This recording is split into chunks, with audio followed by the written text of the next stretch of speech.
إن الحمد لله نحمده ونستعينه ونستغفره ونعوذ بالله من شرور أنفسنا ومن سيئات أعمالنا من يهده الله فلا مضل له ومن يضلل فلا هادي له وأشهد أن لا إله إلا الله وحده لا شريك له وأشهد أن محمدا عبده ورسوله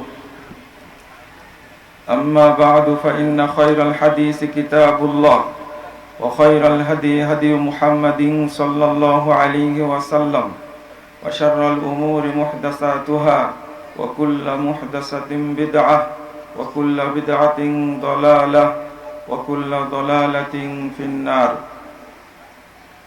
فأعوذ بالله من الشيطان الرجيم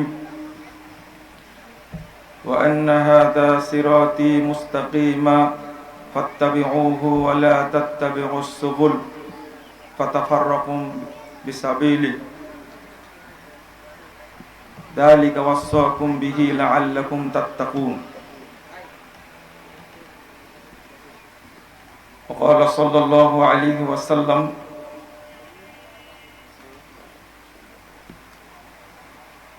يأتي على أمتي كما تعالى بني إسرائيل حذو النعل بالنعل حتى إن كان منهم من أتى أمه علانية لكان في أمتي من يصنع ذلك وإن بني إسرائيل تفرقت على 72 ملة وتفترق أمتي على 73 ملة كلهم في النار إلا ملة واحدة قالوا من هي يا رسول الله قال ما أنا عليه وأصحابي رواه الترمذي بإسناد صحيح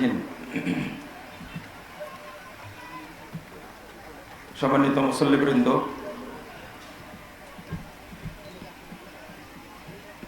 শুরুতে আল্লাহর শুকরিয়া আদায় করছি দারুল হুদা ইসলামী কমপ্লেক্সের মহাসম্মেলন 2026 অনুষ্ঠিত হচ্ছে। প্রচন্ড দাবদাহ একদিকে, আরেকদিকে বৃষ্টির উকি ঝুঁকি, এর মাঝেও আল্লাহ রাব্বুল আলামিন সম্মেলন করার সুযোগ করে দিয়েছেন। এজন্য শুকরিয়া আদায় করি আলহামদুলিল্লাহ।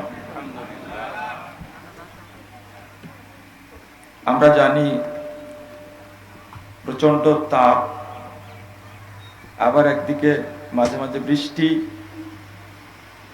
মুসল্লিদের কষ্ট হবে।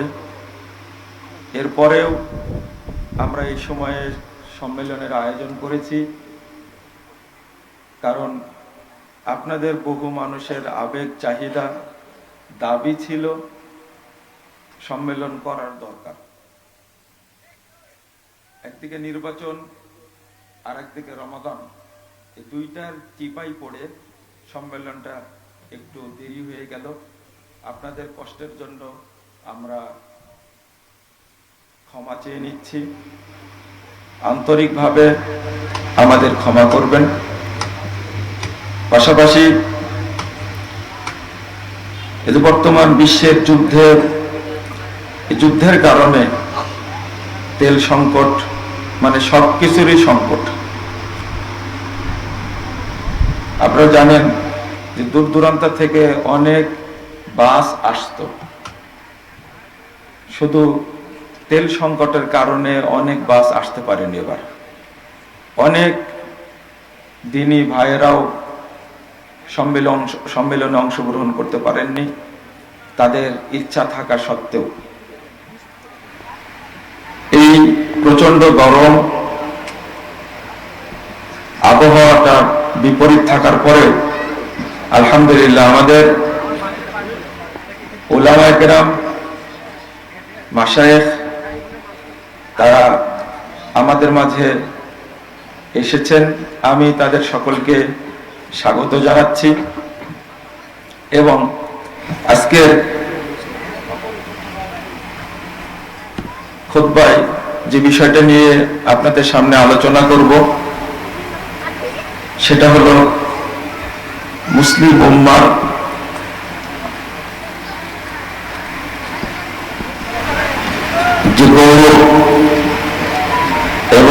ঐতিহ্য, এটা দুর্বল হওয়ার পিছনে মৌলিক কারণ কি,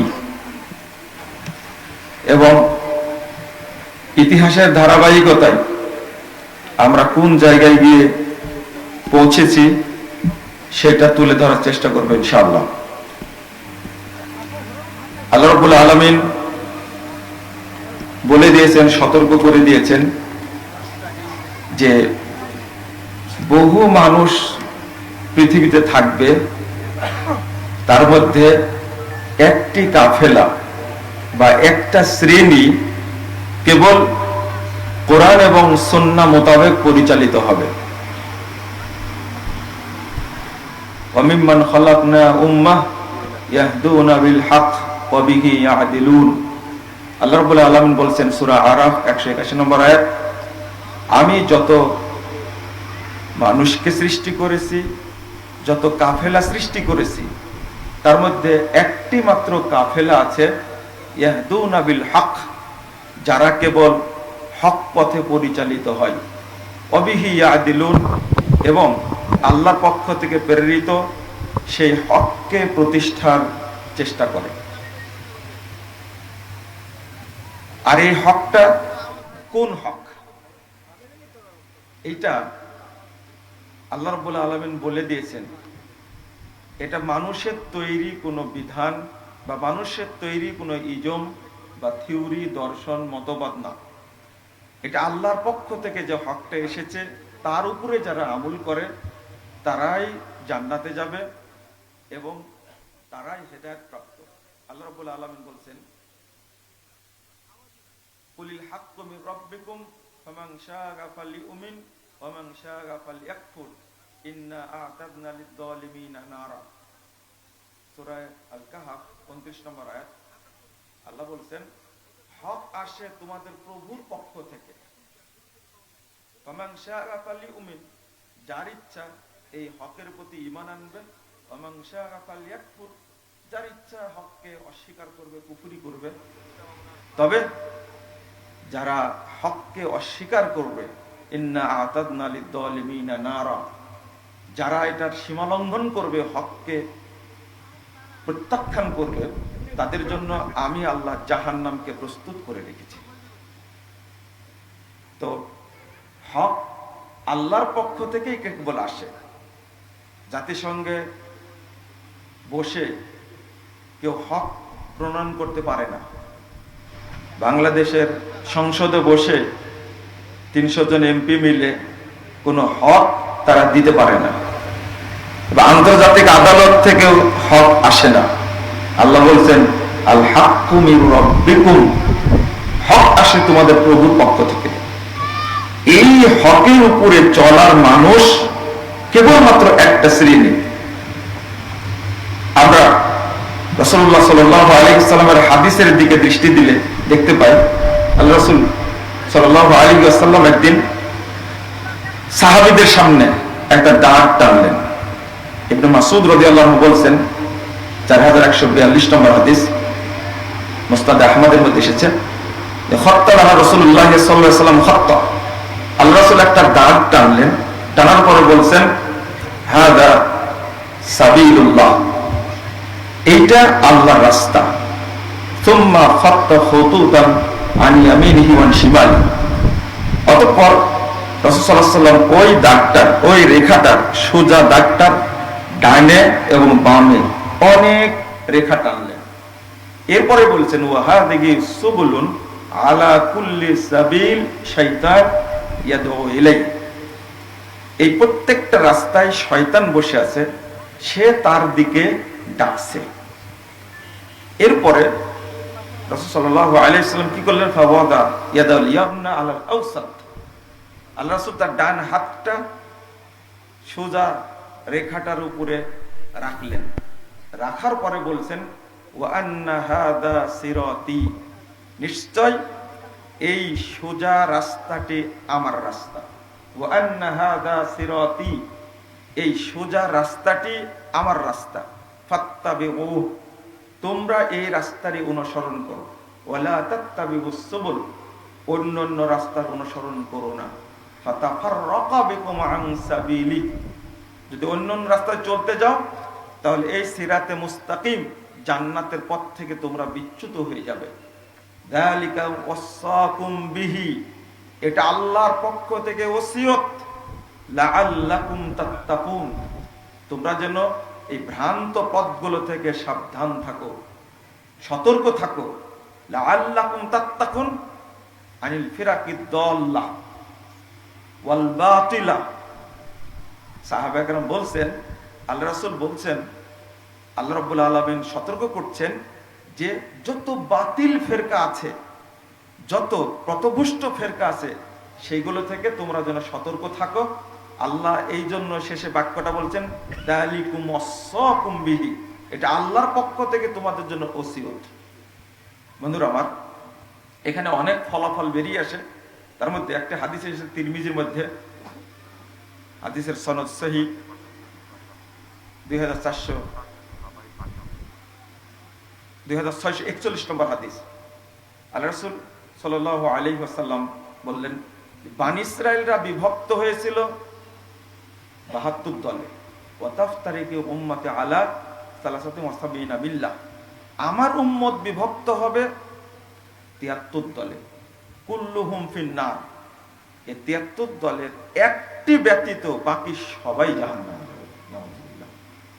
সাহাবা একরাম জিজ্ঞেস করলেন, কলমান হে রাসূলুল্লাহ, আল্লাহ রাসূল ওই জান্নাতি দল কোনটা?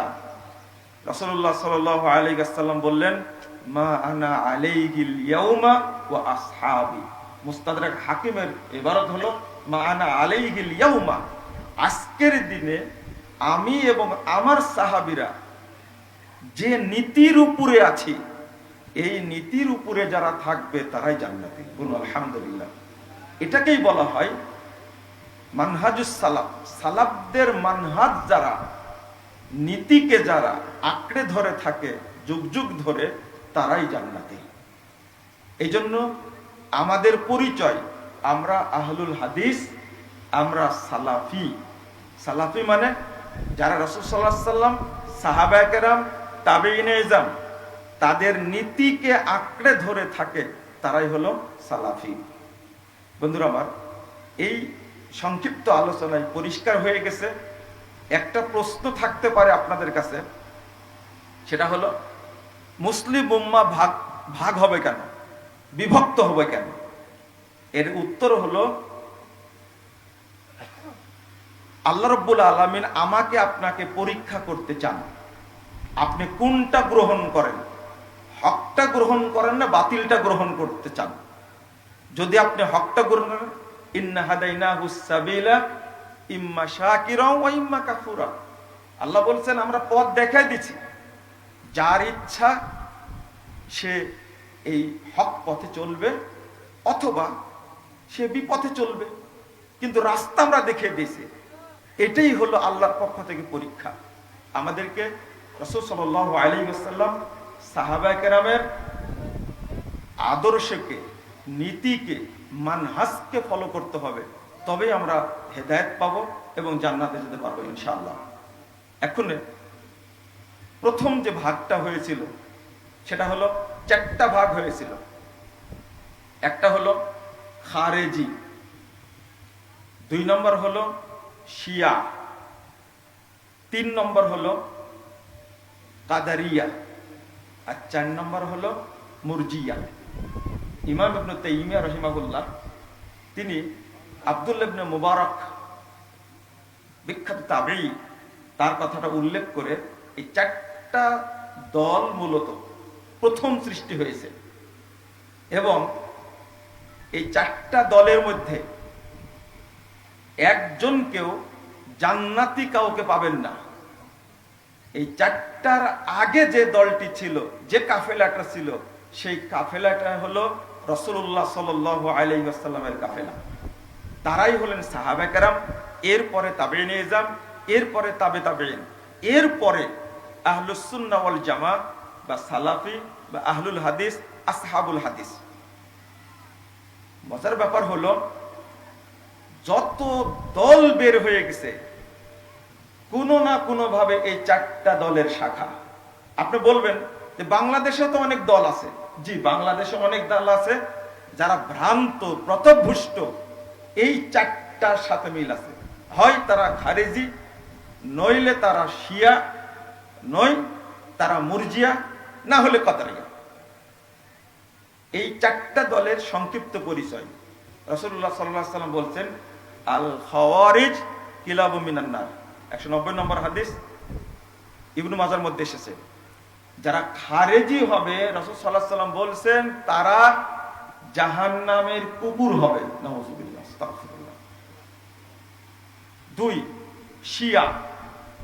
রাসূল সাল্লাল্লাহু আলাইহি ওয়াসাল্লাম বলে গেছেন যে আমার পরিবার নিয়ে সর্বপ্রথম পূর্ব দিক থেকে একটা কাফেলা বের হবে। সর্বপ্রথম আমার পরিবার নিয়ে তারা বিতর্ক তৈরি করবে। এই ইঙ্গিতটাই দিয়েছিলেন ইরাক এবং ইরানের দিকে, এবং শুরুই করেছে তারা মুহাম্মদুর রাসূলুল্লাহ সাল্লাল্লাহু আলাইহি ওয়াসাল্লামের পরিবার নিয়ে বিতর্ক। মা আয়েশা নিয়ে বিতর্ক, যিনি আল্লাহ রাসূলের স্ত্রী, আবু বকর সিদ্দিক রাদিয়াল্লাহু আনহুর মেয়ে। আবার হাফসাকে নিয়ে বিতর্ক, রাসূল সাল্লাল্লাহু আলাইহি ওয়াসাল্লামের স্ত্রী, দ্বিতীয় খলিফা ওমর রাদিয়াল্লাহু আনহুর মেয়ে। এরা জাহান্নামী। 3, একটা থাকলো কাদারিয়া আর একটা মুরজিয়া। একই হাদিসের মধ্যে বলেছেন, রাসূল সাল্লাল্লাহু আলাইহি ওয়াসাল্লাম বলছেন, সিনতান মিন আহলিন নার লা ইয়ারিদানা আলাইয়াল হাউদা ওয়া লা ইয়াদখুলানিল জান্নাহ, আল মুরজিয়া ওয়াল কাদারিয়া। 2টা দল আমার সুপারিশ পাবে না, আমার কাউসারের দ্বারে তারা পৌঁছতে পারবে না, ওয়ালা ইয়াদখুলানিল জান্নাহ, এবং তারা জান্নাতে প্রবেশ করতে পারবে না। সেই 2টা দল হলো মুরজিয়া এবং কাদারিয়া। আমরা এই 4টা দল সম্পর্কে ক্লিয়ার পরিষ্কার ধারণা রাসূল সাল্লাল্লাহু আলাইহি ওয়াসাল্লামের থেকে পেলাম। এই 4টা দলের শাখা হওয়া যাবে না। বাংলাদেশের বর্তমান প্রেক্ষাপট অনুযায়ী যখন আমরা শিয়াদের বিরুদ্ধে কথা বলি, তখন বাংলাদেশে অধিকাংশ মানুষ যে শিয়া তার প্রমাণ পাওয়া যায়। শিয়াদের মধ্যে সবচেয়ে খারাপ জাতের যেটা, শিয়াদের মধ্যে ইমাম ইবনু হাজাম আন্দালুসি এবং ইমাম আব্দুল করিম শাহরাস্তানি, তিনি অন্তত 62টা, কেউ 70টা 69টা দলের নাম উল্লেখ করেছেন শুধু শিয়াদের মধ্যে। তার মধ্যে সবচেয়ে জঘন্য খারাপ শিয়া হলো রাফেজি শিয়া, যেটা আছে ইরানে। যখন আমরা শিয়াদের সমালোচনা করি, তখন আপনাদের টুপিওয়ালা, দাড়িওয়ালা, 5 ওয়াক্ত সালাত পড়ে, হজ করে, এই সমস্ত লোকেরা আমাদেরকে নোংরা খারাপ ভাষায় গালি দিয়ে থাকে। আমি গত জুমায় শিয়াদের লিখিত বই থেকে তাদের নোংরা জঘন্য আকীদা উল্লেখ করেছিলাম। আজকে একটা বই নিয়ে আসছি, এটা গতদিনে আমি নিয়ে যাইনি, এটার সাথে ওইগুলোর সাথে এটা যোগ হবে। বন্ধুরা আমার, এই 4টা দলের শাখা হওয়া যাবে না। 2, আমরা একটা গান শুনি, যেমনি নাচাও তেমনি নাচি, পুতুলের কি দোষ। একটা গান আছে, এই শ্রেণীর লোক আছে না বাংলাদেশে, এরা সবাই হলো মুরজিয়া। সর্প হয়ে দংশন করো, উজা হয়ে ঝাড়ো, চোর হয়ে চুরি করো, তারপরে কি, হ্যাঁ, পুলিশ হয়ে ধরো। এই যে যিনি চোর তিনি পুলিশ, নাউযুবিল্লাহ, আস্তাগফিরুল্লাহ। এই যে সবকিছু কাকে বোঝাচ্ছে? কাকে বোঝাচ্ছে? আল্লাহকে বোঝাচ্ছে। মানে তিনি চুরি করেন, আবার তিনি পুলিশ হন। এই যে আকীদা,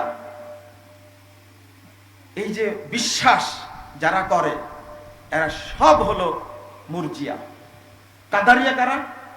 যারা তাকদীরকে মাছ পয়সা মূল্য দেয় না। তারা কি বলে জানেন? ধৈর্যই ধর্ম। কি বলে? ধৈর্যই ধর্ম। বক্তারা বলে কি জানেন?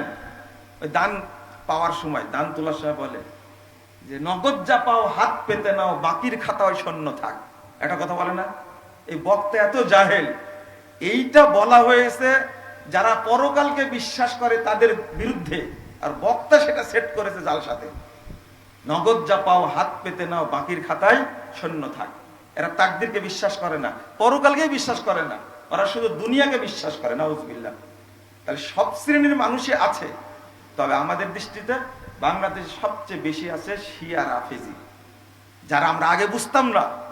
এখন আমেরিকার সাথে, ইসরায়েলের সাথে, মধ্যপ্রাচ্যের মুসলিমদের, সুন্নি মুসলিমদের সবচেয়ে বড় শত্রু ইরানের যুদ্ধ হওয়ার কারণে আমরা এখন বুঝতে পারছি যে আমাদের আশেপাশে যারা বসবাস করে, যারা টুপি মাথায় দিয়ে থাকে, ইসলামী দলের সাথে জড়িত, বিভিন্ন দলের সাথে জড়িত, ইসলামী দল বলে, এরা সব রাফেজি শিয়া। এদের আকীদায় অনেক ত্রুটি আছে। রাফেজি শিয়ার ব্যাপারে আমি আপনাদের কয়েকটা কথা তুলে ধরি, সেটা বললে আপনাদের ভালো লাগবে আশা করি, যে তারা কত খারাপ, কত জঘন্য। এই রাফেজি শিয়ারা, মুখতাসার কথা, তারা আবু বকর, ওমর, ওসমান, এই তিনজন খলিফা, অর্থাৎ চারজন সাহাবী বাদ দিয়ে তারা সমস্ত সাহাবী, তাবেঈ, তাবে তাবেঈ এবং সমস্ত ইমামগণ, মুহাদ্দিসগণ, পাশাপাশি পৃথিবীর সমস্ত সুন্নি মুসলিমদেরকে তারা কাফের মনে করে।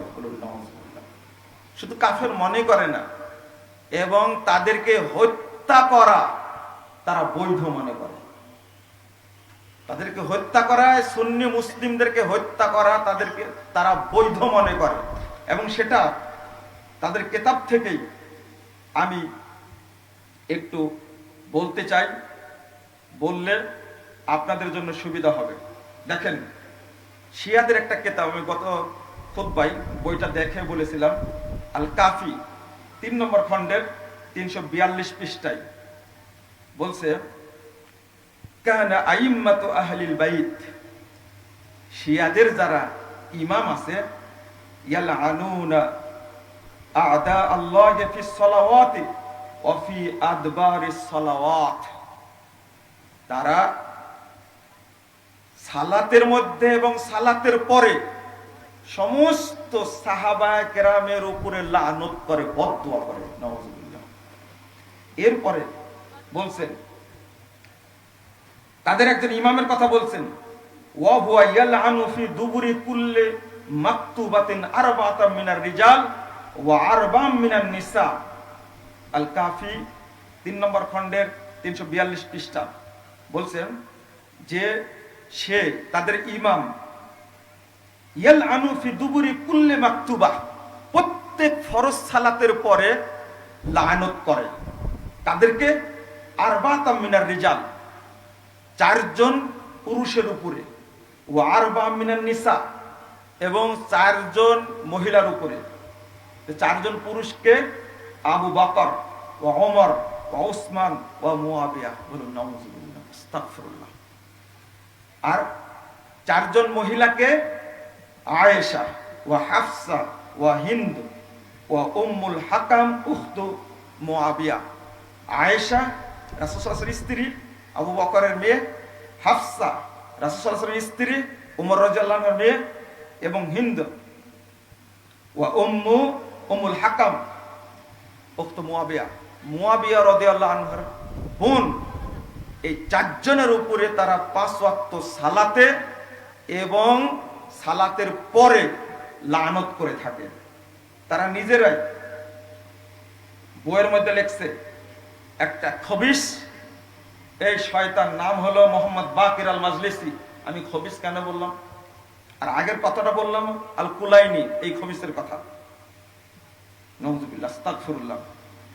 সে বলছে যে, আলা তুখবিরুনি আন হাদাইনের রাজুলাইনি আন আবি বকর ওয়া ওমর। বলছে এই বাকের মাজলিসি, এই শয়তান 30 নম্বর খণ্ডের তার একটা বই বিহারুল আনোয়ার, এই বইটা 110 খণ্ডে সমাপ্ত। আমি গত খুতবায় বৈশাখ দেখাইছি 30 নম্বর খণ্ডের 381 পৃষ্ঠায় এই খবিস উল্লেখ করছে যে আমাদের ইমামকে বলা হলো দুইজন ব্যক্তি সম্পর্কে বলো, আবু বকর ও ওমর, আবু বকর ওমর সম্পর্কে বলো। ফাকালা, আমাদের ইমাম বলছেন কাফেরানে, এই দুইটাই কাফের। জোরে বলেন নাউজুবিল্লাহ। কাফিরুন মান আহাব্বাহুমা, যারা এই দুইজনকে ভালোবাসে তারাও কাফের। তাহলে এই শিয়াদের দৃষ্টিতে আমরা মুসলিম না কাফের? বলেন, আমরা মুসলিম না কাফের? আমরা আবু বকর রাদিয়াল্লাহু আনহুকে মহব্বত করি, রাসূল সাল্লাল্লাহু আলাইহি ওয়াসাল্লামের পরে যে ব্যক্তি সবচেয়ে উত্তম ব্যক্তি তাকে মহব্বত করি। আবু বকরের পরে যিনি সবচেয়ে উত্তম ব্যক্তি ওমর, তাকে মহব্বত করি। আবু বকর ওমর যেমন কাফের, তেমনি যারা তাদেরকে ভালোবাসে তারাও কাফের। আমি আপনার মাকে বেশ্যা বলি আর আপনি আমাকে দুলাভাই বলেন, তাই না? এরকম কেউ আছেন নাকি? আছেন? আমি যদি বলি আপনার মাকে বেশ্যা, আপনি কি বলবেন? আমাকে দুলাভাই কি বলবেন? বলেন, উত্তর দেন না। অজ্ঞতা। কাল কিয়ামতের মাঠে আপনাকে আবু বকরের সামনে উপস্থিত করা হবে। পড়েন না সূরা ফাতিহার মধ্যে ইহদিনাস সিরাতাল মুস্তাকিম সিরাতাল্লাযীনা আনআমতা আলাইহিম, পড়ি না এটা সূরা ফাতিহায়? আমরা তো আবু বকর উমরের পথে চলতে চাই। আল্লাহ বলে দিচ্ছেন গায়রিল মাগদুবি আলাইহিম ওয়ালাদ-দাল্লিন, তাদের পথে চলতে চাই না যারা মাগজুব, যারা দল্লিন, ইহুদি খ্রিস্টানের পথে আমরা চলতে চাই না। আমরা চলতে চাই সিদ্দিকিন, শুহাদা, নবীন, সালেহিন, তাদের রাস্তায় চলতে চাই। আর আমাদের সালেহ, আমাদের যারা সিদ্দিক, তাদেরকে তারা কাফের বলে, আর আমরা তাদের জন্য কেঁদে বুক ভাসিয়ে দিতে চাই না। হ্যাঁ, লজ্জা কোথায় রাখবেন? শুধু তাই, শুনে নেন, আবার বলছে ওই একই 30 নম্বর খণ্ডের 381 পৃষ্ঠা এই খবিস উল্লেখ করেছেন। আখবিরনি আন হাযার রাজুলাইনে, এই দুই ব্যক্তি সম্পর্কে বলো। বলছে হুমা আউয়ালু মান যালামানা হাক্কানা, এই দুইজন পৃথিবীর প্রথম দুইজন যে আমাদের হক কেড়ে নিয়েছে, জুলুম করেছে।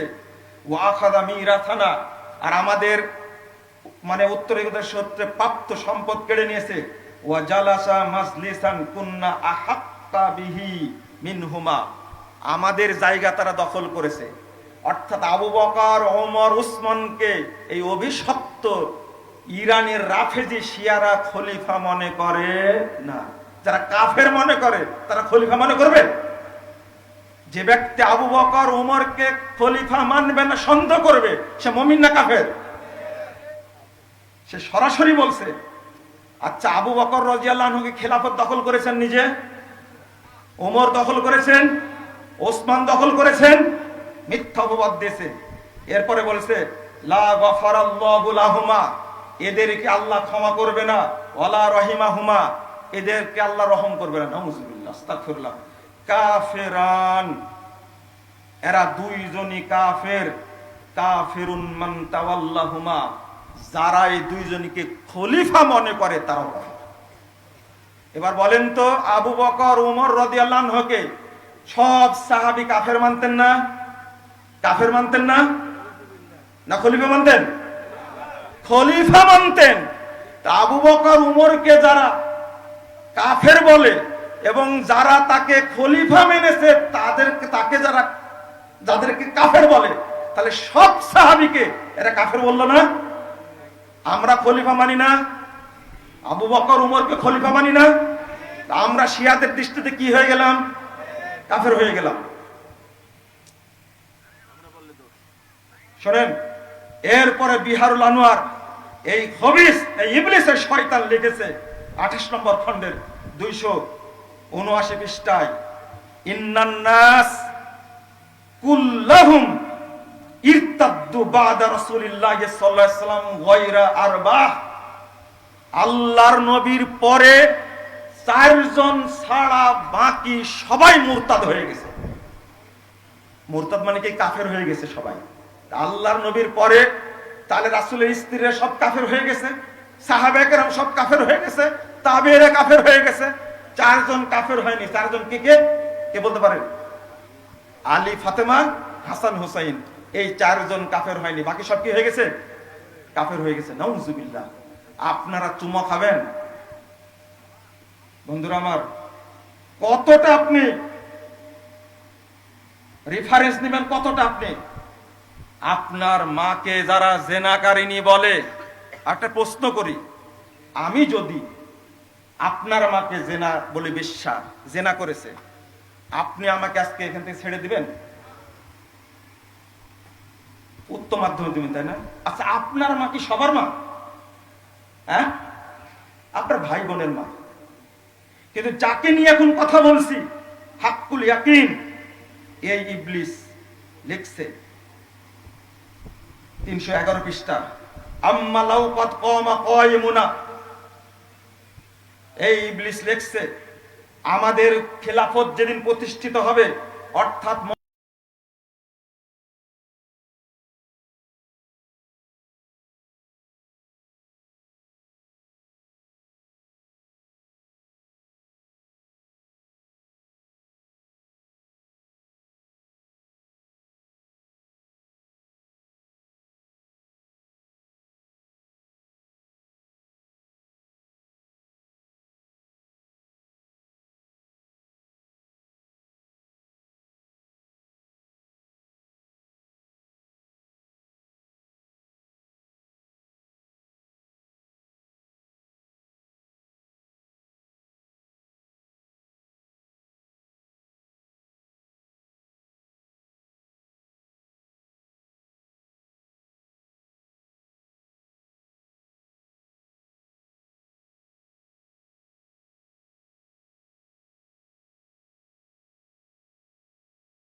ওয়াহাবিদের কাছে।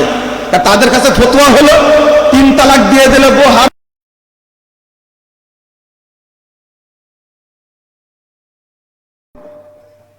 বাংলাদেশ চালু আছে না?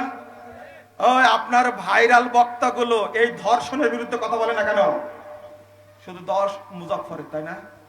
আমার ঠোঁট কাটা, আমি বলে দিই, তাই কোন হুজুর এই ধর্ষণের বিরুদ্ধে কথা বলে না কেন? যেটা জাহেলি যুগের প্রথা বাংলাদেশে চলছে, শিয়ারা এটা রাষ্ট্রীয়ভাবে বৈধতা দিয়েছে। নাউজুবিল্লাহ। ওটা তালাক লাগে না, এমনি চলে ওটা, শিয়া ওখানে। আর এত খারাপ ফজিলত বর্ণনা করেছে, আমি গ্রামের মানুষ এখানে বলা উচিত না, আমি বলবো না। এটা কত খারাপ কথা এখন বলা যাবে না। বন্ধুরা আমার, যে বয়টা দেখাতে চেয়েছিলাম, এই যে এই শয়তানের বাড়ি বেশি দূরে না, বেশি আগে জন্ম নেয়নি। 1571 সালে জন্ম, 1629-এ মৃত্যু। এই শাহ আব্বাস, ওকে বলা হয় আব্বাস দ্য গ্রেট। এই শয়তান কি করেছে একটু পড়ে শোনা দিই। শিয়াদের লেখা বই এটা, আল আনোয়ারুন নুমানিয়া, লিখছে সৈয়দ নেমাতুল্লাহ জাজাইরি। সৈয়দ নেমাতুল্লাহ জাজাইরি লিখছে, ইন্না সুলতান আল আযম শাহ আব্বাস আল আউয়াল, শিয়াদের খলিফা, এই ইরানের খলিফা, এ কি করেছে? লাম্মা ফাতাহা বাগদাদ, যখন বাগদাদ জয় করলো, আমারা বিআইয়ুজ আলা কবর আবি হানিফা কানিফা, তখন সে নির্দেশ দিল, এই ইবলিস নির্দেশ দিল আবু হানিফার কবরটাকে যেন সেটা বাথরুমে পরিণত করা হয়, শৌচাগার পরিণত করা হয়। নাউজুবিল্লাহ। আবু হানিফার যেন কবর, ওই কবরটাকে বাথরুম করা হলো। ওয়াকাদ আওকাফা ওয়াকফান শারঈয়ান বাগলাতাইন, এই শয়তান 2টা গাধা, খচ্চর, গাধা না তো খচ্চর, খচ্চর 2টা ওয়াকফ করে দিল। ও আমারা বিরাবতিহিমা, আর বলল আলা রাসিস সুক, ওই বাজারের পাশে বেঁধে রাখো ওকে। হাত্তা আন্না কুল্লামা ইউরিদুল গায়তা ইয়ারকাবাহা, যে পায়খানা করতে যাবে ওই বাথরুমে, ওই শৌচাগার ল্যাট্রিনে, সে যেন গাধার পিঠে উঠে যায়। ওয়ায়ুমদিয়া ইলা কবরে আবি হানিফা লিকাদাইল হাজা, পেশাব পায়খানা করার জন্য যেন সেটা আবু হানিফার কবরের কাছে যায়। ওয়াকাত তলাবা খাদেমা কবরিহি ইয়াওমান, একদিন ওই কবরস্থানের খাদেমকে তিনি ডাকলেন। ফাকাল্লাহু মা তাখদামু ফি হাদাল কবর ওয়া আবু হানিফা আন ফি আসফালে দারকিল জাহিম। আস্তাগফিরুল্লাহ। এই খাদেম, এই কবরের কাছে কার খেদমত করো? আবু হানিফা তো এখন জাহান্নামের সবচেয়ে তলদেশে আছে। ফাকালা ইন্না ফি হাদাল কবরে কালমান আসওয়াদা দাফানাহু জাদ্দুকাল মারহুম শাহ ইসমাইল। তখন খাদেম বলছে, না, এই কবরে একটা কালো কুকুর দাফন করা আছে, তোমার দাদা এই সুলতান আব্বাস এই কালো কুকুরটাকে এখানে দাফন করে গেছে। লাম্মা ফাতাহা বাগদাদ কবলাক, তোমার আগে যখন তোমার দাদা এসেছিল, খলিফা হয়েছিল, তখন সে এই কাজ করেছে। ফাআখরাজা ইদাম আবি হানিফা ওয়া জাআলা মাউদিআহা কালবান আসওয়াদ, আবু হানিফার হাড় হুড্ডি সেখান থেকে বের করে দিল তোমার দাদা। বের করার পরে সেখানে একটা কুকুর মাটি দিয়েছে, সেখানে যেন মানুষ, আনা আখদামু যালিকাল কালব, আমি সেই কালো কুকুরের খেদমত করছি, আবু হানিফার খেদমত করি না। ইমাম আবু হানিফা 4 ইমামের একজন, বিখ্যাত ফকি ইমাম শাফি বলছেন, ইমাম আবু হানিফার কাছে সারা পৃথিবীর উম্মতের এনে সেই মানুষ সম্পর্কে এত বড় নোংরা কাজ করেছে। ইমাম আবু হানিফার কবরটাকে উঠায় দেয়, সেখানে বাথরুম বানালো তার নাতি, আর দাদাই শয়তান করেছে, ওখানে কুকুর মাটি দিয়েছে। আস্তাগফিরুল্লাহ। আর সেই রাফেজি শয়তানদেরকে আমরা এত ভালোবাসা দিই, আমি আপনাদের মানে তারিফ করে পারি না, হিসাব করে পারি না। পৃষ্ঠা নম্বর মনে বলিনি, তাই না? আল আনোয়ার নোমানিয়া, এরা দ্বিতীয় খণ্ডের 282 283 পৃষ্ঠা বই আমার কাছে আছে। আপনার প্রয়োজন আমার কাছে নিয়ে যাবেন। বন্ধুরা আমার, আমি একেবারেই শেষ করছি। এই এখনকার যে শয়তানগুলো আছে তাদের কথা শুনবেন না? অল্প করে বলবো, অল্প করে। অনেক কষ্ট করেন সারা জীবন, আজকে একটু হালকা কষ্ট দিই। এই দুই খমিনি, একটা 78 সালে মারা গেছে, 79 সালে মারা গেছে এক খমিনি, এর হলো মুসাবি খমিনি। আর পরে যেটা মারা গেল এটা আলী খমিনি। এই আয়াতুশ শয়তান দুইটা। খমিনি 1902 সালে জন্ম, 1989 সালে মৃত্যু। তার একটা বই লেখা, আল হুকুমাতুল ইসলামিয়া। আল হুকুমাতুল ইসলামিয়া, এই বইয়ের মধ্যে এই আগে যে খমিনি ছিল মুসাবি খমিনি, এই শয়তান লিখছে একটা কথা, নাউজুবিল্লাহ, ওয়াল্লাতি তাকুনু বিমুজিবিহা জামিউ দাররাতিল ওজুদিল খাদিয়াতান আমামা ওয়ালিগিল আমরি। পৃথিবীতে যত কিছু আল্লাহ সৃষ্টি করেছেন সব কিছু তার ইমামকে সেজদা দেয়। বলেন তো আসমান জমিন কাকে সেজদা করে? আল্লাহকে। এই খমিনি দাবি করছে আমাদের ইমামকে সেজদা করে। নাউজুবিল্লাহ, আস্তাগফিরুল্লাহ। ওয়া মিন জরুরিয়াতে মাযহাবিনা আন্নাহু লা ইয়াসিলু আহাদুন ইলা মারাতিবিল আইম্মা আলাইহিমুস সালাম আল মানবিয়্যাহ হাত্তাল মালাকুল মুকাররাব ওয়ালান নাবিয়ুল মুরসাল। সে বলছে, এই খমিনি তার বইয়ে লিখছে 78 পৃষ্ঠায়, যে আমাদের ইমামের মর্যাদা এত বেশি, মানে ওই ব্যক্তি, ও নিজেই ইমাম, বলেন ইমাম খমিনি বলেন না আপনারা, তার মর্যাদা এত বেশি, সেই জায়গাতে কোন ফেরেশতা এবং কোন প্রেরিত নবীও অত নিকটবর্তী হতে পারে না, অত মর্যাদার না। বলুন নাউজুবিল্লাহ। এখানে কোন ফেরেশতার মর্যাদা থাকলো না, নবীর মর্যাদা থাকলো না। পৃথিবীতে ফেরেশতার চেয়ে সবচেয়ে বড় মর্যাদার মানুষটাকে বলেন কে? জোরে বলেন। মুহাম্মদুর রাসূলুল্লাহ সাল্লাল্লাহু আলাইহি ওয়াসাল্লাম। অথচ এই খমিনি বলছে মুহাম্মাদের মর্যাদা কিছুই না, এখানে সবচেয়ে বেশি মর্যাদার অধিকারী আমাদের ইমাম। এরপরে এই খমিনি লেখছে কিতাবুত তাহারাত 3 নম্বর খণ্ডে 457 পৃষ্ঠা। 3 নম্বর খণ্ডের 457 পৃষ্ঠা বলছে, আয়েশা ওয়া জুবাইর ওয়া তালহা ওয়া মুআবিয়া ওয়া আশবাহুহুম কানু আখবাসা মিনাল কিলাব ওয়াল খানাজির। নাউজুবিল্লাহ। এই শয়তান লেখছে আয়েশা, জুবাইর, তলহা, মুআবিয়া এবং তাদের মতো আরো যারা সাহাবী, তারা কুকুর এবং শুয়োরের চেয়েও বড় জঘন্য।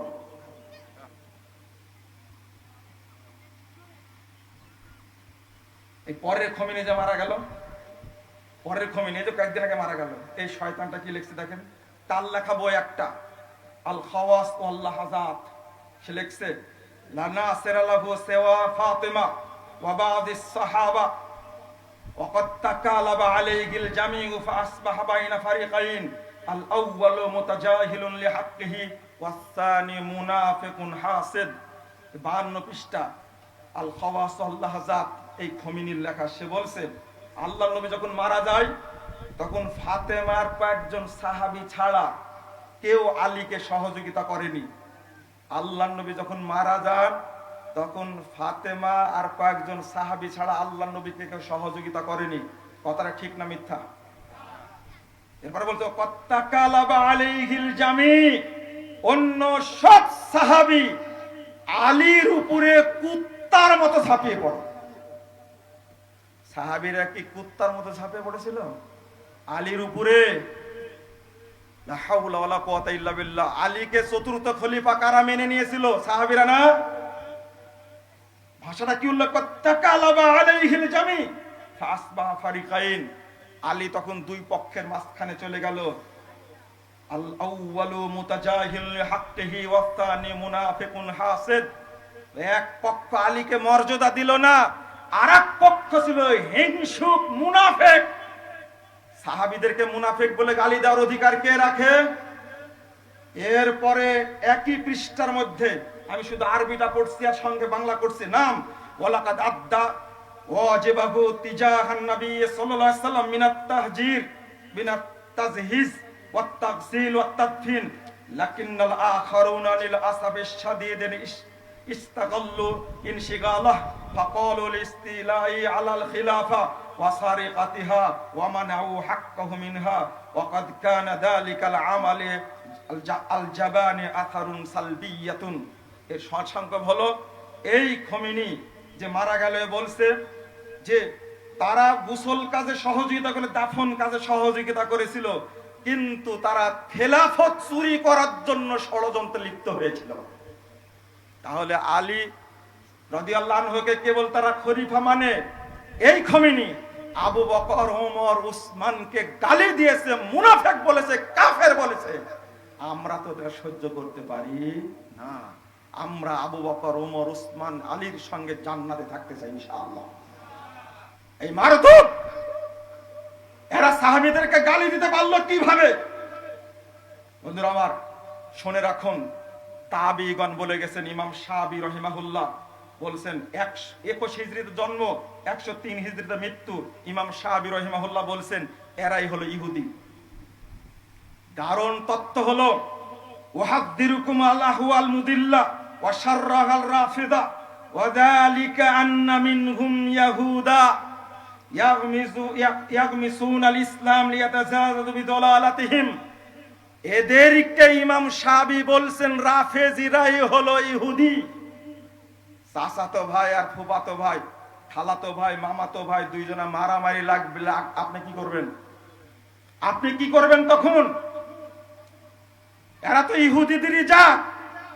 আল্লাহর নবী সাল্লাল্লাহু আলাইহি সাল্লাম বলছেন দাজ্জাল বের হবে ইরানের আসবাহান শহর থেকে। সেই 1500 বছর আগে আল্লাহর নবী বলে গেছেন ইয়াখরুজু দাজ্জাল মিন ইয়াহুদাতি আসবাহান ওয়া মা হু 70 আলফাম মিনাল উহুদ। 13343 নম্বর হাদিস মুসনাদ আহমদের মধ্যে এসেছে।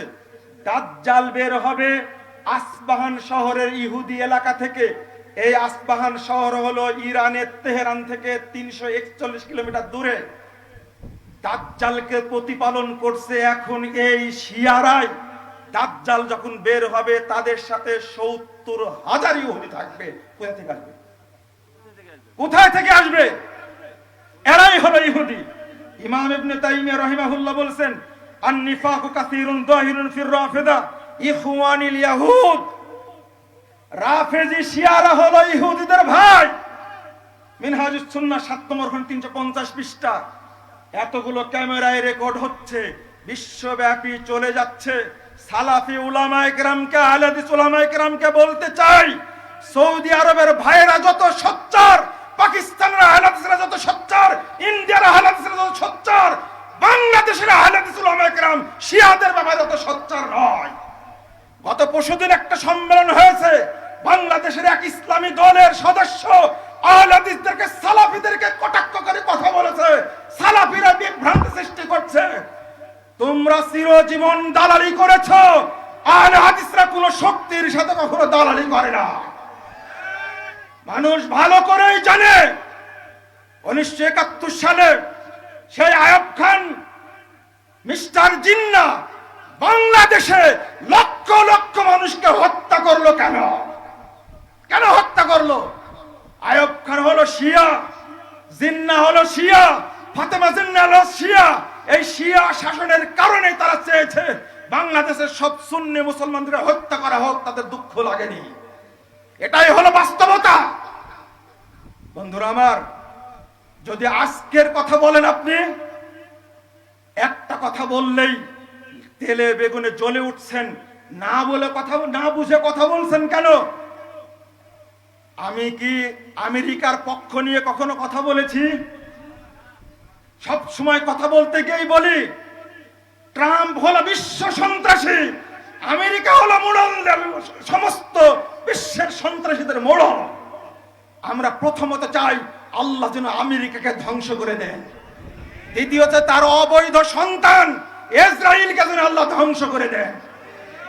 এরপরে চাই মধ্যপ্রাচ্যের সুন্নি মুসলিমদের কসাই এই রাফেজি শয়তানদেরকে যেন আল্লাহ ধ্বংস করে দেয়।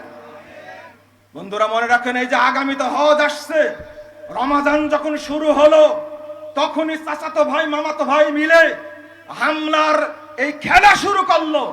রমাজান যেন ভালোভাবে তারা উদযাপন না করতে পারে। আগামীতে আসছে হজ্জের মৌসুম, মানুষ হজ করতে যায় সৌদি আরবে, হারামাইনে। তোমার সাথে যুদ্ধ হচ্ছে, এখানে তুমি সৌদি আরবকে জড়ালে কেন? আরে বাংলাদেশে কি আমেরিকান দূতাবাস নাই? পাকিস্তানে দূতাবাস নাই? আফগানিস্তানে দূতাবাস নাই? কেন সেখানে হামলা করে না? হামলা করবে কুয়েত, বাহরাইন, দুবাই, সৌদি আরব। কারণ হলো এই রাষ্ট্রগুলো হলো এখনো দখলে সালাফিদের। বলুন আলহামদুলিল্লাহ। আপনার খুব দুঃখ হচ্ছে, আরে ইরানে মেরে সাফ করে দিল। এই কয়জন মরেছে? এই ব্যাপক কয়জন মরেছে তোর ইরানে? তোর ইরানে তো তুলা ভাই কয়জন মরেছে? সব হিসাব করে দেখাতে 2500 জন মরেছে। কিন্তু সিরিয়াতে এই কসাই খোমেনি আর এক কসাইকে আল্লাহ ধ্বংস করেছে। আগে সুলাইমান কাসেমি সিরিয়ার 40 লক্ষ মানুষকে হত্যা করেছে। এই মুনাফিক, তুই তখন কোথায় ছিলি? তুই তখন প্রতিবন্ধী ছিলি, ভিডিওগুলো দেখতে পাস না? তুই শিয়া রাফেজিদের দালাল, তুই একটা চামচা, তুই ইহুদিদের চামচা, তুই হলো আমেরিকার প্রথম দালাল। শিশুদের হত্যা করলো এই দুই শয়তান, বাশার আল আসাদ আর হাফেজ আল আসাদ, এই দুই কুখ্যাত শয়তান। অবশেষে সিরিয়া থেকে পালিয়ে কোথায় আশ্রয় নিয়েছে? বলেন না কোথায় আশ্রয় নিয়েছে? বাশার রাশিয়াতে। ইউক্রেন রাশিয়া যুদ্ধ হচ্ছে, কার পক্ষে আপনারা বলেন? রাশিয়ার পক্ষে। বলেন রাশিয়ার পক্ষে। ওই যে দুলা ভাইকে আশ্রয় দিয়েছে, যে বুঝেননি, ওই রাশিয়ার পক্ষে আপনি হবেন? জামাই আপনাদের, এই বাশার কি জামাই আপনাদের? কেন আশ্রয় দিল তাকে? এই ইরান এই পুতিনের অস্ত্র নিয়েই ইয়ামানে 20 লক্ষ মানুষকে হত্যা করেছে ইরান, এখনো মারছে। 10,000 আলেম মেরেছে সিরিয়ার। বন্ধুরা আমার, ভালো করে ইতিহাস জানবেন। এই রাফেজি গোষ্ঠী 22 বছর হাজারে আসওয়াদকে চুরি করে নিয়ে এসে রেখেছিল। পরে সৌদি আরব সেটা উদ্ধার করেছে। আবার নতুন করে আপনি সৌদি আরবকে ইরানের হাতে তুলে দিতে যাচ্ছেন, তাই না? এক শয়তান, এক ইবলিস, সাগর নামে এক শয়তান, এই সাংবাদিক, এই সাইফুল সাগর, সেই স্ট্যাটাস দিছে গর্ব করে, আমি চাই সৌদি আরব থেকে মক্কা মদিনাকে মুক্ত করতে হবে। তুমি মক্কা মদিনাকে দখল করবে? তুমি, তোমার স্বপ্ন কোনোদিনও বাস্তবায়িত হবে না ইনশাআল্লাহ। তুমি ধ্বংসের জন্য অপেক্ষায় থাকো, সাগরকে সাগরে যেতে হবে ইনশাআল্লাহ। যারা হারামাইনের বিরুদ্ধে কথা বলে, ওর লজ্জা শরম বলতে কিছু আছে? মা আয়েশাকে গালি দেশে কথা বলতে পারে না? সারাদিন সৌদি শাসকদের বিরুদ্ধে কথা বলে। এতগুলো মানুষকে হত্যা করলো। ওই যে ভেনেজুয়েলার প্রেসিডেন্ট মাদুরোকে ধরে নিয়ে আসলো, এই সন্ত্রাসী ট্রাম্প। তুমি কয়দিন তার বিরুদ্ধে কথা বলেছো? কয়দিন কথা বলেছো? রাশিয়া ইউক্রেনে কত মানুষকে মারলো, ইহুদিদেরকে মারছে, তুমি কয়দিন কথা বলেছো? ইউক্রেন নাকি 80,000 রাশিয়ার সেনা হত্যা করেছে, তুমি কয়দিন কথা বলেছো? দুইজনের যুদ্ধ লাগছে, রাশিয়া ইউক্রেন। আমার কি মাথা ব্যথার কোনো দরকার আছে? তবে সবাই চাই আমেরিকাকে যে ধ্বংস করবে, আমরা তার পক্ষে, তাই না? এটা তো ঠিক আছে। তাই বলে কি আপনি পুতিনের জানাজা পড়বেন? আপনি তাই বলে পুতিনের জানাজা পড়বেন আপনি নাকি? আপনাকে বোঝা লাগবে, চিন্তা করা লাগবে। বন্ধুরা আমার, আমি আপনাদেরকে কষ্ট দিলাম, আমাকে মাফ করবেন। আমি গত 2 বছর খুতবা দেইনি। আপনাদের একটা চাহিদা ছিল মুজাফফরজনের খুতবা দেই। এই খুতবা দিতে এসেই বর্তমান প্রেক্ষাপট নিয়ে কথা বলতে গেলাম। বন্ধুরা আমার, এই শিয়ারা 40,000 হাজিকে একসঙ্গে হত্যা করেছে। মক্কায় আক্রমণ করে 40,000 হাজিকে একসঙ্গে হত্যা করেছে। এই শিয়ারা আব্বাসীয় খেলাফত ধ্বংস করেছে। একদিনে 20 লক্ষ মানুষ মেরেছে ইরাকে। শুধু তাই না, 3 দিনে, একটানা 3 দিনে ইবনু আলকামা শিয়া মন্ত্রী হালাকুকে ডেকে নিয়ে এসে 1258 খ্রিস্টাব্দের আপনার 29 জানুয়ারি থেকে 13 ফেব্রুয়ারি পর্যন্ত 40 লক্ষ মানুষকে হত্যা করেছে। আমাকে শিখান ইতিহাস। ইরাক হলো সুন্নি মুসলিমদের দেশ, আজকে শিয়াদের দখলে। সাদ্দাম সুন্নি মুসলিম ছিল, সাদ্দাম ছিল ফিলিস্তিনের পক্ষে। এই সাদ্দামের হাতের তৈরি পারমাণবিক অস্ত্র ধ্বংস করেছে ইরান, সবগুলো ধ্বংস করেছে। আল্লাহ এবার লাগাই দিয়েছে ওই ইহুদি খ্রিস্টানকে, তোর পিছনে তুই বাঁচতে পারবি না ইনশাআল্লাহ, তোকে আল্লাহ ছাড় দিবে না, আল্লাহ ছাড় দিবে না ইরানকে। আপনার যতই ন্যাংটা হয়ে দোয়া করেন না ইরানের জন্য, আল্লাহ ছাড় দিবে না ইনশাআল্লাহ। ওর অনেক পাপ ভারী হয়ে গেছে, পাপের শাস্তি ভোগ করতেই হবে তাকে ইনশাআল্লাহ। বন্ধুরা আমার, এই দারুল হুদার ঐতিহ্যবাহী এই সম্মেলনে খুতবা দিতে গিয়ে আপনাদের অনেক কষ্ট দিয়ে ফেললাম, আমাকে মাফ করবেন। শিয়াদের ইতিহাস সম্পর্কে জানতে হবে, জানার প্রয়োজন হলে আমার সাথে দেখা করবেন, আমি আপনাদের জানানোর চেষ্টা করব, তবে শিয়াদের পক্ষ নেবেন না ইনশাআল্লাহ। আমরা দোয়া করব খুতবার মধ্যে ইনশাআল্লাহ, দোয়া করব খুতবার মধ্যে আল্লাহ যেন মুসলিম উম্মাকে হেফাজত করেন, বলুন আমিন। যারা মুসলিমদেরকে ধ্বংস করছে, 1 নম্বর বিশ্ব সন্ত্রাসী আমেরিকাকে যেন আল্লাহ ধ্বংস করেন, আল্লাহ যেন ইসরায়েলকে ধ্বংস করে দেন। সুদানে যারা মুসলিমদেরকে হত্যা করছে, আল্লাহ যেন তাদেরকে ধ্বংস করে দেন। আল্লাহ রাব্বুল আলামিন যেন সিরিয়াকে সাহায্য করেন, সিরিয়াকে যেন বিজয়ী রূপে রাখেন, বলেন আমিন। সিরিয়ার যারা এই শিয়া রাফেজি, যারা আলীকে প্রভু মনে করে, আল্লাহ যেন তাদেরকে ধ্বংস করে দেন। ইরানে যারা সুন্নিদেরকে এই রাফেজি, এই 2 খমেনি ইরানে শুধু 1.5 কোটি সুন্নি মুসলিমকে হত্যা করেছে, 1.5 কোটি সুন্নি মুসলিমকে হত্যা করেছে। লা হাওলা ওয়ালা কুওয়াতা ইল্লা বিল্লাহ। আমরা এই তথ্যগুলো জানি না। আল্লাহ তুমি ইরানের সুন্নি মুসলিমদেরকে হেফাজত করো, যারা রাফেজি আছে আল্লাহ তুমি তাদেরকে ধ্বংস করো, আমিন ইয়া রাব্বাল আলামিন। আল্লাহ তুমি আমাদেরকে হেদায়েতের উপরে রাখো, আমিন। আল্লাহ তুমি আমাদের সিরাতে মুস্তাকিমে পরিচালিত করো, আমিন ইয়া রাব্বাল আলামিন। বারাকাল্লাহু ফিকুম।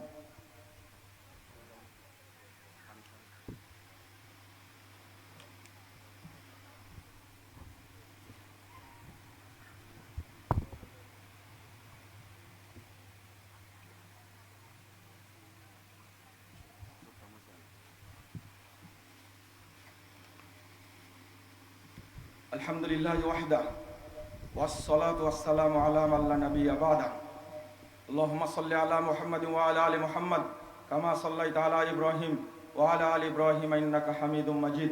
আল্লাহুম্মা বারিক আলা মুহাম্মাদিন ওয়া আলা আলি মুহাম্মাদ কামা বারাকতা আলা ইব্রাহিম ওয়া আলা আলি ইব্রাহিম ইন্নাকা হামিদুম মাজিদ।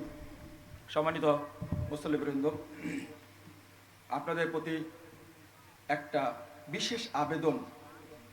দারুল হুদা আপনাদের দুআই সহযোগিতায় পরিচালিত হয়, আলহামদুলিল্লাহ। দারুল হুদা অল্প দিনের মধ্যে যে সুনামটা অর্জন করেছে, আপনারা যদি দোয়া করেন এই সুনামটা আরো বৃদ্ধি পাবে ইনশাআল্লাহ। আমাদের ছেলেরা এখান থেকে মদিনা বিশ্ববিদ্যালয়ে পড়াশোনা করতে যায়। আমাদের এই সম্মেলনে বাহির থেকে অনেক মেহমান আসে, দেশের বিভিন্ন অঞ্চল থেকে অতিথিরা আসেন, আপনারা তাদেরকে অনেক সম্মান দেন। আজকেও আসছেন। আমরা খুতবায় একটু সময় নিয়েছি, খুতবার পরে আমাদের একটু টাইম দিবেন, আপনাদের আপ্যায়ন করব, সে আপ্যায়নটা করে নেবেন ইনশাআল্লাহ। আর প্রত্যেকের কাছে একটা জিনিস সহযোগিতা চাই, আপনারা এই দারুল হুদার জন্য 1 টাকা হলেও সহযোগিতা করবেন ইনশাআল্লাহ। 1 টাকা দিবেন, সবাই দিবেন। আমি কখনো বলি না যে এত দিবেন এত দিবেন, আর বলে যাবেন একটা কথা, আল্লাহ তুমি আমার এই দানে বরকত দান করো।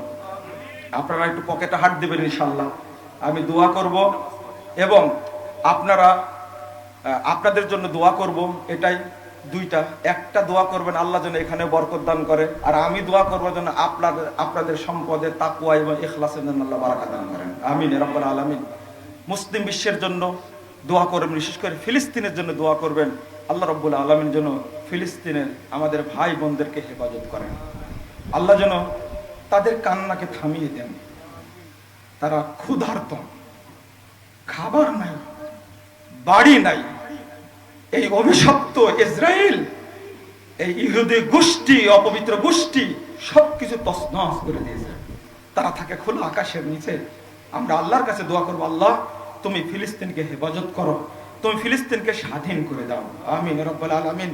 আর আরেক বিশ্বে সন্ত্রাসী কসাই মোদি এই শয়তান যে কাশ্মীরের উপরে অত্যাচার করছে, আল্লাহ তুমি কাশ্মীরকে স্বাধীন করে দাও, আমিন। কাশ্মীরের ভাই বোনদেরকে তুমি হেফাজত করো, আমিন। মুসলিম ভাই ও বোনেরা যে কষ্টে কাশ্মীর দেখে আসছি, মনে হয় প্রতিটা ব্যক্তির জন্য সৈন্য রেখে দিয়েছে। আপনারা তার জন্য দোয়া করবেন, সুদানের জন্য দোয়া করবেন, তারা সুদানে খুব কষ্টের মধ্যে আছে। আপনারা হাত তুলে রাত্রিতে আল্লাহকে বলবেন, আল্লাহ তুমি সুদানকে হেফাজত করো, আমিন ইয়া রাব্বাল আলামিন। আমি দোয়া পড়ছি, আপনারা আমার সাথে দয়া করে আমিন আমিন বলবেন ইনশাআল্লাহ। আর সবাই সহযোগিতা করবেন। আল্লাহুম্মা গফির লানা ওয়া লিল মুমিনিনা ওয়াল মুমিনাত ওয়াল মুসলিমিনা ওয়াল মুসলিমাত ওয়াল আহইয়াই মিনহুম ওয়াল আমওয়াত। আল্লাহুম্মা গফির লানা ওয়া লিল মুমিনিনা ওয়াল মুমিনাত ওয়াল মুসলিমিনা ওয়াল মুসলিমাত ওয়াল আহইয়াই মিনহুম ওয়াল আমওয়াত। আল্লাহুম্মা আইজ্জাল ইসলাম ওয়াল মুসলিমিন, আল্লাহুম্মা আইজ্জাল ইসলাম ওয়াল মুসলিমিন ওয়া আদিল্লাশ শিরকা ওয়াল মুশরিকিন। اللهم انجل المستضعفين من المؤمنين في كل مكان، اللهم انجل المستضعفين من المؤمنين في كل مكان. اللهم انصر اخوان المسلمين في فلسطين وكشمير وسوريا وسودان يا رب العالمين. اللهم انصر اخوان المسلمين في فلسطين وكشمير وسوريا وسودان يا رب العالمين. اللهم احفظ المسجد الاقصى يا رب العالمين. اللهم احفظ المسجد الاقصى يا رب العالمين يا ارحم الراحمين. اللهم احفظ بلاد المسلمين، اللهم احفظ بلاد المسلمين، اللهم احفظ المجاهدين والمرابطين في كل مكان يا رب العالمين يا ارحم الراحمين. اللهم انصر اخوان المسلمين، اللهم انهم مظلومون فانصرهم، اللهم انهم مظلومون فانصرهم، اللهم انهم مظلومون فانصرهم يا خير الناصرين يا خير الناصرين. اللهم افتح لهم، اللهم افتح لهم فتحا عزيزا، اللهم افتح لهم فتحا قريبا، اللهم افتح لهم فتحا قريبا يا خير الفاتحين يا خير الفاتحين يا حي يا قيوم برحمتك نستغيث. اللهم عن الكفرة والفجرة والمبتدعة واليهود والنصارى والمشركين، اللهم شقق شملهم ومزق جمعهم وخرب بنيانهم ودمر ديارهم وأنزل بهم بأسك الذي لا ترده عن القوم المجرمين. اللهم اشدد وطأتك على اليهود والنصارى والمشركين، اللهم اشدد وطأتك على اليهود والنصارى والمشركين، اللهم اشدد وطأتك على القوم المجرمين والمفسدين، اللهم اشدد وطأتك على القوم الظالمين والغاصبين. ربنا آتنا في الدنيا حسنة وفي الآخرة حسنة وقنا عذاب النار. اللهم إنا نستعينك ونستغفرك ونتوب إليك ونثني عليك الخير. اللهم إياك نعبد ولك نصلي، نرجو رحمتك ونخشى عذابك، إن عذابك الجد بالكافرين ملحق. ربنا فاغفر لنا ذنوبنا وكفر عنا سيئاتنا وتوفنا مع الأبرار. ربنا فاغفر لنا ذنوبنا وكفر عنا سيئاتنا وتوفنا مع الأبرار. ربنا لا تؤاخذنا إن نسينا واخطأنا، ربنا ولا تحمل علينا إصرا كما حملته على الذين من قبلنا، ربنا ولا تحملنا ما لا طاقة لنا به، ربنا ولا تحملنا ما لا طاقة لنا به، واعف عنا واغفر لنا وارحمنا أنت مولانا، وارحمنا أنت مولانا، فانصرنا على القوم الكافرين، فانصرنا على القوم الكافرين. ربنا افرغ علينا صبرا وثبت اقدامنا وانصرنا على القوم الكافرين. ربنا عليك توكلنا واليك انبنا واليك المصير. ربنا تقبل منا انك انت السميع العليم وتب علينا انك انت التواب الرحيم. ربنا تقبل منا انك انت السميع العليم وتب علينا انك انت التواب الرحيم. وصلى الله على النبي.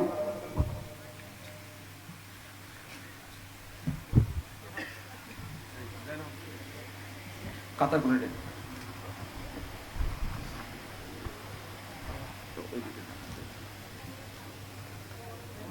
কাতারগুলো সোজা করে নেন, কাতারগুলো সোজা করে নেন। যদি এখানে জায়গা না হয় তাহলে আমাদের মসজিদ আছে, মসজিদে গিয়ে দাঁড়াতে পারবেন, বা প্রশস্ত জমিন আছে, আপনারা ঘাসের উপরেও সালাত আদায় করতে পারবেন, মাদ্রাসার বারান্দাতেও সালাত আদায় করতে পারবেন।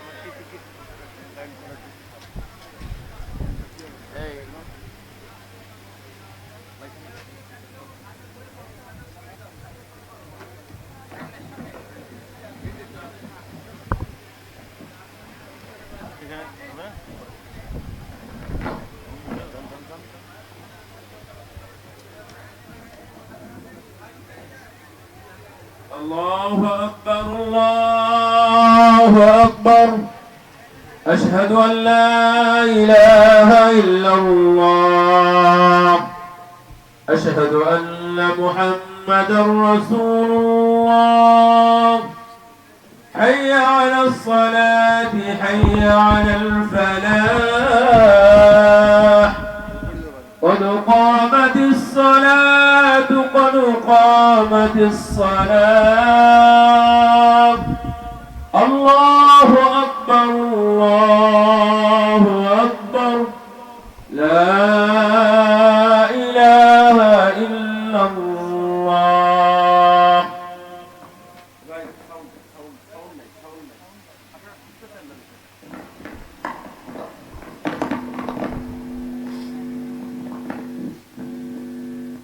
পায়ে পা কাঁধে কাঁধ মিলিয়ে কাতার করলেন। ইসতাউ ওয়াতাদিলু আকিমু সুফুফাকুম তারাসসু রাহমাতুল্লাহ। সম্মানিত মুসল্লিবৃন্দ, আমি আরেকটু কষ্ট দিব আপনাদেরকে। আমি দ্বিতীয় রাকাতে কুনুতে নাজেলা পড়ব। আপনারা আমার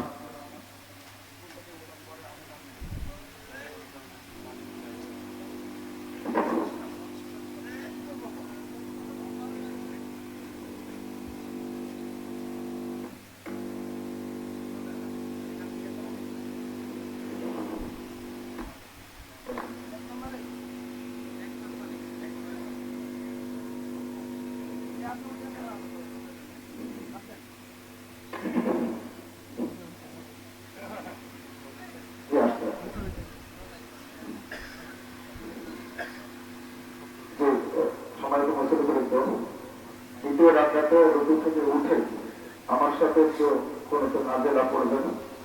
আমি পশ্চিম বিশ্বের জন্য দোয়া করবো ইনশাআল্লাহ সংক্ষেপে। আল্লাহু আকবার।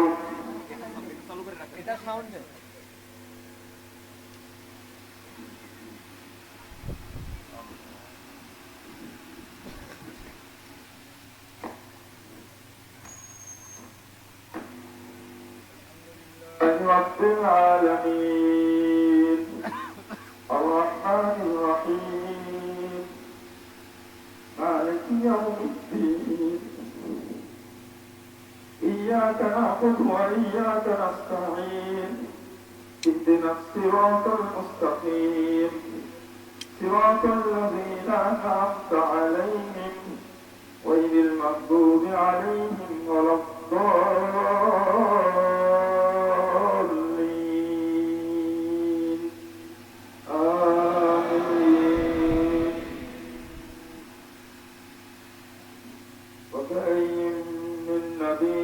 قاتل معه ربيون كثير فما وهنوا لما أصابهم في سبيل الله وما ضعفوا وما استكانوا والله يحب الصابرين. وما كان قولهم إلا قالوا ربنا اغفر لنا ذنوبنا وإسرافنا في أمرنا وثبت أقدامنا وانصرنا على القوم الكافرين. وآتاهم الله ثواب الدنيا وحسن ثواب الآخرة وآتاهم الله ثواب الدنيا وحسن ثواب الآخرة والله يحب المحسنين. الله أكبر.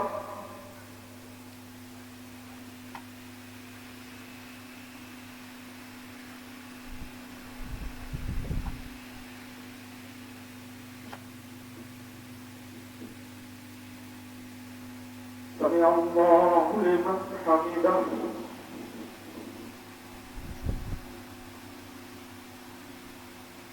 الله أكبر.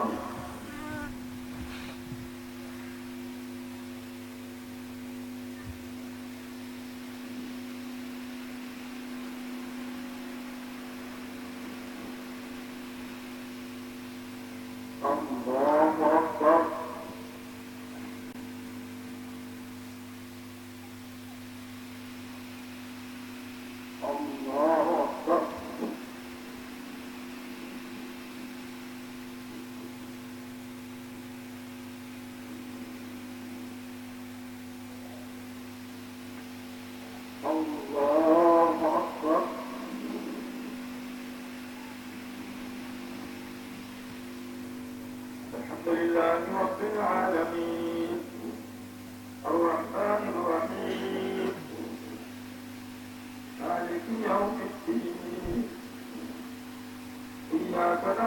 وإياك نستعين اهدنا الصراط المستقيم صراط الذين أنعمت عليهم غير المغضوب عليهم ولا الضالين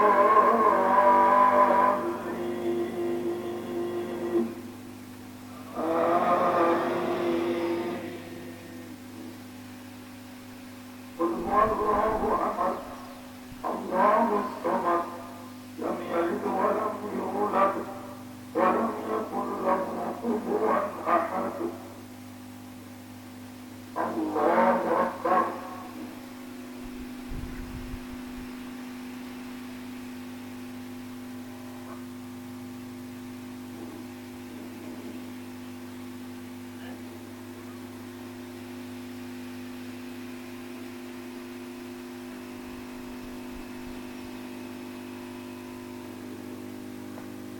سمع الله لمن حمده.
عليكم ورحمة الله.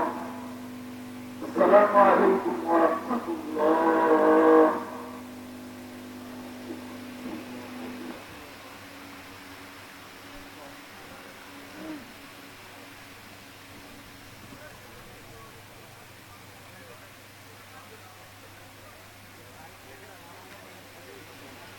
এটা চালু কর।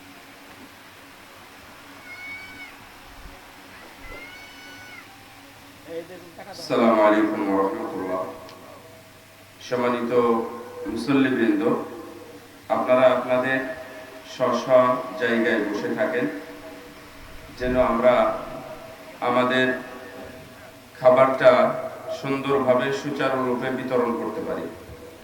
আমাদের মাদ্রাসার ছেলেরা,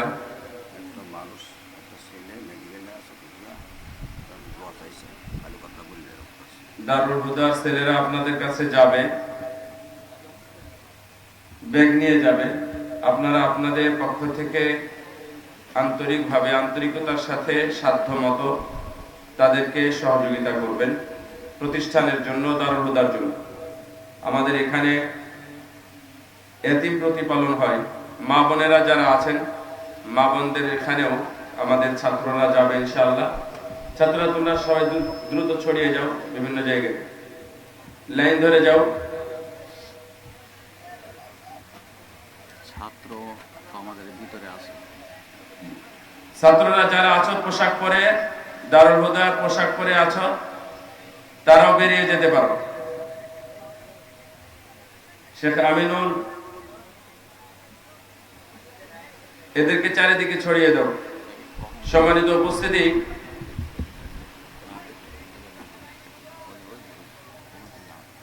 সম্মানিত উপস্থিতি, আমাদের এখানে হেলিকপ্টারে করে যে মেহমানগুলো আপনাদের সম্মানে এসেছেন, আমরা অল্প সময় তাদেরকে আপনাদের সামনে একটু উপস্থাপন করতে চাই শুভেচ্ছা বিনিময়। ওনারা আবার এখনই হেলিকপ্টারে চলে যাবেন, তো যাওয়ার আগে আপনাদের সামনে একটু মত বিনিময় হবে।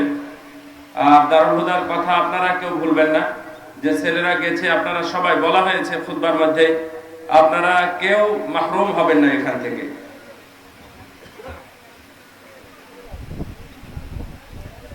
কথা বলো, এখন শিখতেও বলেছি আপনাকে, ওদের আপনি কথা বলতে হতে পারেন, একটু উঁচু করে দিন।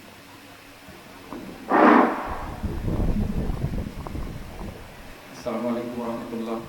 এখানে থাকুন। আলহামদুলিল্লাহ ওয়াসসালাতু ওয়াসসালামু আলা রাসূলিল্লাহ, আম্মা বাদ। সম্মানিত মুসল্লিবৃন্দ, আমরা এই সময়টা একদিনই কষ্ট দিই, আপনারা অনেকে কষ্ট মনে করেন মনে হয়। আসলে বড় প্রোগ্রাম সুন্দরভাবে করতে গেলে সবাইকে কষ্ট করা লাগে। আমাদের মেহমানগুলো অনেক কষ্ট পায়, আমাদের এই পরিবেশের সাথে তারা অভ্যস্ত না। আমাদের সম্পর্কে আপনারা জানেন যে আমার বাপের সাধ্য নাই যে এত বড় প্রতিষ্ঠান করা, এত বড় বিল্ডিং করা। নিজের সাধ্য থাকলে তো অনেক কিছু করতে পারতাম, যেমন মানুষ করে। কিন্তু যারা এগুলো পরিচালনা করে, তারা হয়তো বা জীবনে একবার দেখতে আসেন, প্রতিবার তো আর আসবেন না তারা। ঠিক এইরকমই আমাদের মেহমানরা একবার আসেন আর পরের বার খুঁজে পাওয়া যায় না। আমাদের মধ্যে যারা এসেছেন তারা এই যদি ইতিহাস বলি শুরু থেকে, তাহলে আপনারা হতবাক হবেন। এই প্রথম আমার এক ভাই এসেছেন, যার সাথে আমার পরিচয় জেল থেকে বের হওয়ার পরে। এর মাঝে কখনো আসেননি, অনেক সম্মানী মানুষ। আমি একটু আব্দুল্লাহ ভাইকে বলি, আসেন কথা বলতে হবে না, আপনি আসেন, শুধু একটু আসেন।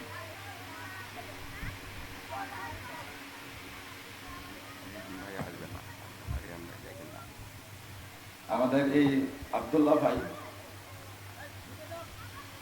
উনি আমাকে খুঁজে বের করে নিয়েছেন, আমি আসলে ওনাকে খুঁজে বের করিনি।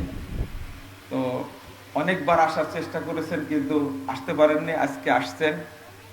আপনারা বলতে পারেন এই দারুল হুদা শুরুটা যাদের মাধ্যমে হয়েছিল তাদের মধ্যে আমার এই বড় ভাই একজন, আলহামদুলিল্লাহ। তো আজকে আসার সুযোগ পেয়েছেন, তাও তেল নাই, কষ্ট করে ঢাকা থেকে এসেছেন। এই ভাইয়ের জন্য আপনারা অন্তর থেকে দোয়া করবেন। সেই সময় থেকে এখন পর্যন্ত আমাদের সাথে সম্পর্কটা অনেক মধুর, আলহামদুলিল্লাহ। আর তার মা নাম রাখছিলেন সেই যুগে, এখন তো আব্দুল্লাহ পাওয়া যায়, সেই সময় তো আব্দুল্লাহ পাওয়া যায় না। ওনার মা নাম রাখছেন তার কি আব্দুল্লাহ, আলহামদুলিল্লাহ। ওনার মা মারা গেছেন, আমি মুকাররম দুইজনে তার মায়ের জানাজায় শরীক হয়েছি। আমরা দোয়া করেছি আল্লাহ রাব্বুল আলামিন যেন তার মাকে জান্নাতুল ফেরদাউস দান করেন। আমিন। আর আপনারা একটু দাবি করেন তো যে প্রতি বছর যেন আসে, আসবেন। ইনশাআল্লাহ। একটু সালাম দেন, বলেন তো। আসসালামু আলাইকুম, আমার জন্য দোয়া করতেন, আমি যেন সঠিক পথে থাকতে পারি। ইনশাআল্লাহ। জি, বসেন। এই মানুষটা মানিকগঞ্জের পীরের মুরিদ ছিলেন। আল্লাহ তাকে মুহাম্মদুর রাসূলুল্লাহ সাল্লাল্লাহু আলাইহি সাল্লামের মুরিদ করেছেন, আলহামদুলিল্লাহ। আলহামদুলিল্লাহ। সবকিছু ছেড়ে দিয়ে এর পিছনে একটা বই, সেটা হলো ভ্রান্তির বেড়া জালে একাবাদে দিন, আলহামদুলিল্লাহ। এরকম বহু মানুষকে আল্লাহ পথ দেখাইছেন। আল্লাহ যেন এই বইটাকে কবুল করে, একটু দোয়া করবেন। খুব তাড়াতাড়ি নতুন সংস্করণ বের হবে। আর একটা আমার ভাই বড় সম্মেলন করেন পূর্বাচলে, আলহামদুলিল্লাহ। আমি সেখানকার সভাপতি থাকি, আমাকে অনেক সম্মান দেন, অনেক। এবং আমাদের সম্মেলনে এই প্রতিষ্ঠানের একজন অভিভাবক, মাস্কো পূর্বের চেয়ারম্যান এম এস সবুর সাহেব, তিনি তার প্রোগ্রামে যান, প্রধান অতিথি থাকেন, এবারও ছিলেন। ভাই আরফান উদ্দিন ভাই গতবারেও এই প্রতিষ্ঠানের জন্য এই সম্মেলনে এসে তিনি বড় একটা ফান্ড 1 লাখ টাকা দিয়েছেন, আলহামদুলিল্লাহ। আজকে এসে দেখা করে আবারও 1 লাখ টাকা দিয়েছেন, আলহামদুলিল্লাহ। আরফান ভাই একটু আসেন, একটু সালামটা দেন অন্তত। এই গরিব খানায় এসেছেন আপনি, একটু দোয়া চেয়ে নেন। আসসালামু আলাইকুম রাহমাতুল্লাহি ওয়া বারাকাতুহু। যাই হোক, আমি পূর্বাঞ্চল থেকে আসছি, অনেক দূরে থেকে আসছি। আপনারা সবাই ভালো থাকেন, আমার জন্য একটু দোয়া করেন, আমি যেন দিনের কাজের জন্য একটু সেবা করতে পারি, এই আশা ব্যক্ত করি। আমি আমার কথা শেষ করলাম। আসসালামু আলাইকুম। ঠিক আছে, ঠিক আছে। এই পূর্বাচলে আমরা আলহামদুলিল্লাহ অনেক কাজ করি, দাওয়াতি কাজ। সহযোগীদের মধ্যে এই একজন ভাই আছেন, আমাদের চেয়ারম্যান সাহেব আছেন একজন সালাউদ্দিন আহমদ, আর একজন আছেন আমাদের আখতারুজ্জামান ভাই। ওনারা আসেননি, গতবার আসছিলেন। তো সবার জন্য দোয়া করবেন। তিনি যে দোয়াটা চেয়েছেন, আলহামদুলিল্লাহ, একজন বড় শিল্পপতি, তিনি চাচ্ছেন যে আমরা যেন দিনই কাজে বেশি সহযোগিতা করতে পারি। আল্লাহ যেন তাদেরকে তৌফিক দান করেন, আমিন ইয়া রাব্বাল আলামিন। আর পাশাপাশি আমাদের আরেকজন, উনি আসতে চাচ্ছেন না এখানে, বলবো না, সালাম দেন। রেহানুদ্দিন আহমদ। আমার আব্দুল্লাহ ভাই যেমন জেল থেকে বের করে দেখা, শুধু সালামটা দিবেন, আপনি কথা বলতে হবে না। সালামু আলাইকুম ওয়া রাহমাতুল্লাহ। আমার জন্য দোয়া করবেন যেন আপনাদের সাথে থাকতে পারি। জি আমিন আমিন। এ ভাই রেহানুদ্দিন আহমদ, ওনার আব্বা মারা গেছেন, দোয়া করবেন আল্লাহ যেন তাকে জান্নাতুল ফেরদাউস দান করেন, আমিন। প্রতি বছর লম্বা তালিকার একটা, অর্থাৎ অনেক দায়ীদের মূল্যায়ন করেন রমজান মাস, পুরো দেশে, পুরো বাংলাদেশ। বিগত সরকারের সময়ে অনেক নির্যাতনের শিকার হয়েছি, তার মধ্যে একদিনের ঘটনা আছে ওনার সাথে, এই রেহান ভাইয়ের সাথে। আমাকে তো মানে সিআইডি আটকায় রাখলো, ওনার কাছ থেকে বেরিয়ে, অফিস থেকে বেরিয়ে আমাকে নিয়ে গেল সিআইডি। 9 ঘন্টা ছিলাম, কোনোদিন বলিনি, আজকে বলে ফেললাম। ওনারা জানেন কি করে আমাকে মুক্ত করেছেন, আল্লাহ ভালো জানেন, আমি জানি না সেটা। কিন্তু সেই দিন তাকে যে পেড়া দিয়েছে, উনি ছিলেন মালয়েশিয়া থেকে দেশে আসছেন, দেশেই ব্যবসা বাণিজ্য করছেন, আলহামদুলিল্লাহ। এবং সারা বাংলাদেশে উনি এক ঝাঁক দায়ীদের দ্বারা দাওয়াতি কাজ করেন, আলহামদুলিল্লাহ। দোয়া করবেন আল্লাহ যেন তার সম্পদে, তার তাকওয়া এবং ইখলাসের জন্য বারাকা দান করেন। তার মনের শক্তি অনেক বড়, এবং তার ওয়াইফ আলহামদুলিল্লাহ এত দিনদার, এবং তার সন্তানগুলো আল্লাহ যেন তাদের সন্তানদেরকে দিনদার করেন এবং বড় আলেম বানান, বলেন আমিন। এই সমস্ত লোকের পরিবার থেকে আলেম হওয়ার দরকার, আমরা যেটা মনে করি। এবং এই প্রতিষ্ঠানের আমাদের এতিমদের একজন অভিভাবক আলহামদুলিল্লাহ। রেহান ভাই, যখন যেটা বলা হয়, অবশ্য সম্পর্ক আমার সাথে একটু কম, এখন মুকাররমের সাথে সম্পর্ক বেশি। আমি যখন মালয়েশিয়া গেছি, এত সম্মান দিয়েছেন, আল্লাহু আকবার, এরা আমি কোনোদিন বলতে পারবো না। পারিবারিক ভাবে তারা এমনই প্রতিষ্ঠিত মানুষ, আলহামদুলিল্লাহ। আল্লাহ যেন তাদেরকে আরো বারাকা নাজিল করেন, আমিন। আমাদের আর সর্বশেষ আমাদের এক ভাই আসছেন, তিনি আমাদের এতিমদের অভিভাবক আলহামদুলিল্লাহ। গতবারও আসছিলেন, এবারও টেনে নিয়ে আসছি ভাই অ্যাডভোকেট সোহেল রানা। আমি শুধু এতটুকু পরিচয় বলবো, আর কিছু বলবো না, কারণ এর ভক্ত অনুরক্ত অনেক আছে এই এলাকায়। সোহেল ভাই কই?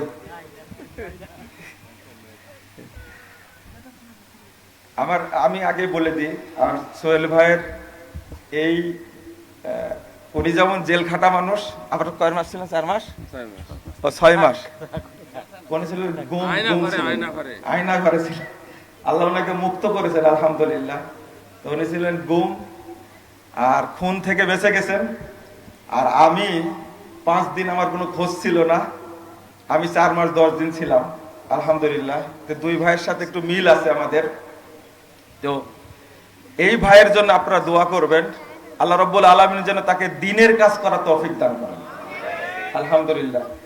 দেখতে খুব কি বলবো, সাধারণ মনে হলেও আলহামদুলিল্লাহ এই বাংলাদেশের একজন অন্যতম এমন ব্যক্তি, আল্লাহ তাকে অনেক মর্যাদা দান করছেন আলহামদুলিল্লাহ।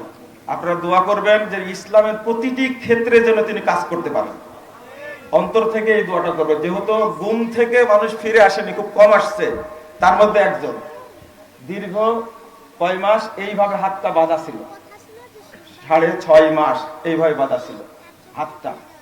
মানে এত কঠিন অবস্থার মধ্যে থেকে আল্লাহকে নিয়ে আসছেন, এখন তিনি দ্বীনের খেদমত করতে চান। তার মধ্যে দারুল হুদার যে এতিম আছে, এই এতিমদের আলহামদুলিল্লাহ তিনি অভিভাবক। আমি সব বললাম না, শুধু দোয়া করবেন আল্লাহ যেন তাকে কবুল করেন। তার বাপকে তিনি দেখেননি, ওই গুম থাকা অবস্থায় বাপ চলে গেছেন, মা বেঁচে আছেন। তার মা আমাদেরকে সন্তান মনে করে, এই দুইজনের মধ্যে পার্থক্য দেখেন, এমন মানুষ এখন আলহামদুলিল্লাহ। তো দোয়া করবেন ভাই। সোহেল ভাই একটু কথা বলেন। আসসালামু আলাইকুম ওয়া রাহমাতুল্লাহ। আপনারা সবাই ভালো আছেন? নিশ্চয়ই দুপুরে লাঞ্চের টাইম পার হয়ে যাচ্ছে, সবার ক্ষুধা লাগছে। তারপরেও আমি 2-3 মিনিট কথা বলি, একটু মনে মিটাই। আচ্ছা, আমরা যখন কোনো অমুসলিম মুসলিম হয়, তখন কিন্তু সে বোঝে যে ইসলামের আসল তৃপ্তিটা কি। আমরা যারা মুসলিম পরিবারে যারা আমরা জন্মগ্রহণ করেছি, তারা কিন্তু এই তৃপ্তিটা ওরকমটা আমরা পাই না। কারণ যারা বোঝে আল্লাহকে ভালোবেসে, জান্নাতকে ভালোবেসে, জাহান্নামকে ভয় করে যারা ইসলাম গ্রহণ করে, তারা কিন্তু ইসলামের বা মুসলিমের তৃপ্তিটা পায়। ঠিক তেমনি যারা আহলে হাদিস পরিবারে জন্মগ্রহণ করে, তারা কিন্তু বোঝে না যে তারা কি পেয়েছে, এটা কিন্তু বোঝে না। যারা স্টাডি করে বুঝে জানে, তারা কিন্তু বুঝে যে সঠিক সহি আকীদার মর্যাদাটা কি, এর তৃপ্তিটা কি। তো তার মধ্যে আমিও একজন। আমি তবলিগ জামাত করতাম, তবলিগ জামাতে যেতাম। তো যাই হোক, আল্লাহর অশেষ শুকরিয়া যে সেই তবলিগ জামাত থেকে আল্লাহ আমাকে মানে সহি আকীদার সন্ধান দিয়েছে, আমি সহি আকীদায় আসতে পেরেছি, এজন্য আল্লাহর অশেষ শুকরিয়া। তো এই জন্য বলি যে যারা জন্মগতভাবে আহলে হাদিস পরিবারে আছেন, তারা এই তৃপ্তিটা বুঝবেন না যেটা আমি পাই। তো এটা বলার উদ্দেশ্য আমার একটা আছে, সেটা হচ্ছে আমি আপনারা যারা এখানে দারুল হুদার স্টুডেন্ট, যারা পড়াশোনা করছেন, আসলে তা আপনারা যে কি ধরনের একটা সুযোগ পেয়েছেন, এই তৃপ্তিটা আপনারা পাবেন না, যেটা আমি অতৃপ্তি অবস্থায় ভুগি। এটা কারণ ধরেন আমি একজন সুপ্রিম কোর্টের আমি একজন আইনজীবী, আমি যত কিছুই করি যাই করি কি হব, অ্যাটর্নি জেনারেল হতে পারবো, বা জাস্টিস হতে পারবো, বা সবচেয়ে খুব ভালো করলে চিফ জাস্টিস হতে পারবো। আপনারা বলেন এটার 1% কি আমার পরকালে কোনো কাজে লাগবে? কোনো কাজে লাগবে না। কিন্তু আপনারা দেখেন, আপনারা কত সৌভাগ্যবান, আপনারা মাদ্রাসায় পড়ছেন, একটা সুনামধন্য একটা মাদ্রাসায় পড়ছেন, আলহামদুলিল্লাহ। এখানে আপনারা ইসলামের খেদমত করতে পারতেছেন, দ্বীনের জ্ঞান নিতে পারতেছেন। প্রতিটা ক্ষেত্রেই কিন্তু যাই করেন এটা পরকালের আপনাদের অ্যাসেট হিসেবে জমা হচ্ছে, কিন্তু আমাদের কিন্তু 1 পয়সাও নাই। এই জন্য অতৃপ্তির মধ্যে ভুগি। এই জন্য আপনাদেরকে মাঝে মধ্যে যারা, বিশেষ করে আমার, এমনকি আমার সন্তানদেরকে দেখেও আমার হিংসে হয় যে তারা মানে মাদ্রাসায় পড়তে পারছে, হেল্পস করতে পারছে, আমরা পারছি না। আমি গত পরশুদিন হাইওয়ে রোডে একটা ছোট্ট মসজিদে নামাজ পড়লাম, দেখলাম এক ইমাম, ও মসজিদেই থাকে, মসজিদে আজান দেয়, নামাজ পড়ে। আমি চিন্তা করলাম এই সৌভাগ্য আমার কখনো হবে না, কারণ আল্লাহ আমাকে এই তৌফিকটাই দেয় নাই যে আমি সারাক্ষণ মসজিদে থাকবো, আজান দেব, হ্যাঁ ইমামতি করবো। সো আপনাদের কিন্তু সুযোগ আছে, আপনারা অনেক বেশি এই তৃপ্তিটা আপনারা নিয়ে আপনারা পড়াশোনা করেন, যেন আপনারা অনেক বড় দায়ী হন, দ্বীনের খেদমত করতে পারেন, ইসলামের খেদমত করতে পারেন। এই তৃপ্তিটা তখনই পাবেন যদি এটা থেকে বঞ্চিত হতেন, তাহলে কিন্তু বুঝতেন যে এই তৃপ্তিটা কি, যেটা আমি ফিল করি। তো আপনারা আমার জন্য দোয়া করবেন যেন আমি মাদ্রাসায় পড়তে পারি নাই, কিন্তু দ্বীনের রাস্তায় পরিপূর্ণ থাকতে পারি। আর আপনাদের জন্য আমি দোয়া করি আপনারা যেন এই মাদ্রাসা থেকে যেন একজন বড় আলেম হন, নাসিরউদ্দিন আলবানীর মতো এখানে আলেম যেন বের হয়, এই দোয়া করি। আপনারা সবাই আমার জন্য দোয়া করবেন। আর দুঃখিত অনেকক্ষণ আমার বক্তব্য শোনার জন্য। ঠিক আছে, আসসালামু আলাইকুম রহমতুল্লাহ। আলহামদুলিল্লাহ। যাক, উনি যেটা বলেন না সেটা আমরা বলতে চাই না। আমরা একটু শুভেচ্ছা বা সালাম দিয়ে দোয়া চাইবেন। আমাদের আরেকজন দারুল হুদার অন্যতম অভিভাবক আমাদের আলহাজ বাদল মিয়া, বিশিষ্ট ব্যবসায়ী, নরসিংদী থেকে আসছেন। আসসালামু আলাইকুম ওয়া রাহমাতুল্লাহি ওয়া বারাকাতুহু। আমি দুইটা কথা বলবো। এই দারুল হুদাকে আল্লাহ যেন কবুল করে, যারা দারুল হুদার দায়িত্ব পালন করে আল্লাহ যেন তাদেরকে কবুল করে। আমরা এবং আপনারা সহ যারা এসেছি আল্লাহ যেন সকলকে কবুল করে। আপনাদের কাছে আরেকটি মেসেজ থাকবে, আমরা সকলে মিলে দারুল হুদাকে আমরা সহযোগিতা করব, আল্লাহ যেন আমাদের সহযোগিতা কবুল করে। আমিন। আসসালামু আলাইকুম ওয়া রাহমাতুল্লাহ। এটা হলো দারুল হুদা, এটা আপনি বলেননি কিন্তু যে এটা আমার প্রতিষ্ঠান। উনি নিজে একটা প্রতিষ্ঠানের প্রতিষ্ঠাতা। এটা নাম হলো দারুত তাওহীদ, জামিয়া দারুত তাওহীদ আর সালাফিয়া। ওই প্রতিষ্ঠানের আমি পরিচালক, আর ইনি হলেন কি প্রতিষ্ঠাতা। এটা বলেননি আপনি, আমরা কিন্তু লিখে দিচ্ছি, পোস্টারে লেখা আছে, দেখছেন তো। ওই প্রতিষ্ঠানের জন্য দোয়া করবেন। এই মানুষের তোমাকে পরিচয় দেবো, তুমি আসো। আলহামদুলিল্লাহ, ওই প্রতিষ্ঠানের এটা প্রিন্সিপাল। আলহামদুলিল্লাহ, প্রতিষ্ঠান ছোট কিন্তু 750 ছাত্রছাত্রী। আলহামদুলিল্লাহ, আল্লাহর রহম। এটা ছোট বলা যায় না, তাই না? তো আমাদের বাদল ভাই সময় পান না, শুক্রবার তার বড় ব্যবসা, একজন শিল্পমাত্রী মানুষ, কষ্ট করে আসছেন। আপনারা তার জন্য দোয়া করবেন। বিশেষ করে তিনি বলে দিয়েছেন যে দারুল হুদা দারুত তাওহীদ পরিচালনার জন্য আমি ব্যবসার যত অংশ সবগুলো ব্যয় করব এখন এই দারুত তাওহীদ, জামিয়া দারুত তাওহীদের জন্য। আলহামদুলিল্লাহ, এইরকম। আচ্ছা ঠিক আছে, এটা আপনি বললেই তো। আলহামদুলিল্লাহ, এনার জন্য দোয়া করবেন যেন প্রতিষ্ঠানগুলো আল্লাহ রাব্বুল আলামিন তাদের মাধ্যমে পরিচালনা করেন। আলহামদুলিল্লাহ। আমি আর একটা কি কথা বলতে ভুলে গেলাম। আপনারা খাবার খাবেন, সময় হয়ে গেছে, আমরা অতিথিদের বসায় রাখছি। আর যে সময়টুকু নিলাম আপনাদের কাছ থেকে, দয়া করে আমাদের মাফ করবেন। বছরে একটা দিনের জন্য সাদকা আপনার জন্য আমি শেষে দোয়া করি। হ্যাঁ, মনে হয়েছে অনেক ব্যক্তি আমার কাছে দোয়া চেয়েছেন যে অমুক অসুস্থ, ধানিখোলার ভাইয়ারা আসছে, 20টা 25টা 30টা 35টা করে গাড়ি আসে। এবার আসছে মাত্র কয়টা গাড়ি আসছে নাহিদ ভাই? 2 গাড়ি আসছে। নাহিদ একটু ওঠেন। আমাদের এই যে নাহিদুজ্জামান ভাই, আপনারা যারা ধানিখোলায় গেছেন, এটা ছোট জায়গা, বিশাল ঐতিহ্যবাহী ইজতেমা অনুষ্ঠিত হয়। এই মূল জিম্মাদার হলেন আমাদের এই নাহিদুজ্জামান ভাই। তারা আমাকে অনেক সম্মান করে, তারা আসেন। এবার কিন্তু আসতে পারেন সবাই। গাড়ির জন্য দোয়া করবেন, তারা যেন প্রতিবার আমাদের এই এসে সম্মানিত করেন। আলহামদুলিল্লাহ, আমি সবার জন্য দোয়া করছি, যারা অসুস্থ আল্লাহ যেন তাদেরকে সুস্থতা দান করেন, আমিন। আমি দোয়া করছি যারা বিপদগ্রস্ত আল্লাহ যেন তাদেরকে বিপদ থেকে উদ্ধার করেন, আমিন। এই দোয়া আমি খুতবার মধ্যেও করেছি, আবার করে নিলাম। অনেকেই বলেছেন মুরব্বী তারা অসুস্থ থাকার কারণে, আপনারা দোয়া করবেন। আর সর্বশেষ দোয়া আল্লাহর কাছে, আল্লাহ তুমি আমাদেরকে এইভাবে জান্নাতুল ফেরদাউসে একসঙ্গে রাখো, আমিন। আমরা একসঙ্গে থাকতে চাই। আল্লাহ তুমি আমাদেরকে জান্নাতুল ফেরদাউসের যারা অধিবাসী হবে তাদের সাথে আমাদের নামগুলো তুমি এন্ট্রি করে নাও আজকে, আমিন ইয়া রাব্বুল আলামিন। দারুল হুদার ছাত্ররা যারা প্যান্ডেলের ভিতরে আছো এখন, কারণ তোমাদের প্রয়োজন, তোমরা দয়া করে একটু উঠে খাবার বিতরণ যারা করতেছে বা করবে এখন, তোমরা একটু তাদের সাথে সম্পৃক্ত হও। যারা ছাত্ররা প্যান্ডেলে বসে আছো একটু উঠো, তোমাদের জন্য খাবারের ব্যবস্থা আছে, তোমরা চিন্তা করবে না। এবং আপনারা একটু লাইন ধরে বসে যান। এর মাঝে আমরা বিদেশি মেহমান, একটি বিশ্ববিদ্যালয়ের চ্যান্সেলর, আমরা ভাইস চ্যান্সেলর বলি, মালদ্বীপ ইসলামী বিশ্ববিদ্যালয়ের সম্মানিত ভাইস চ্যান্সেলর, উনি আপনাদের সামনে 1 মিনিট বা 1.5 মিনিট কথা বলবেন।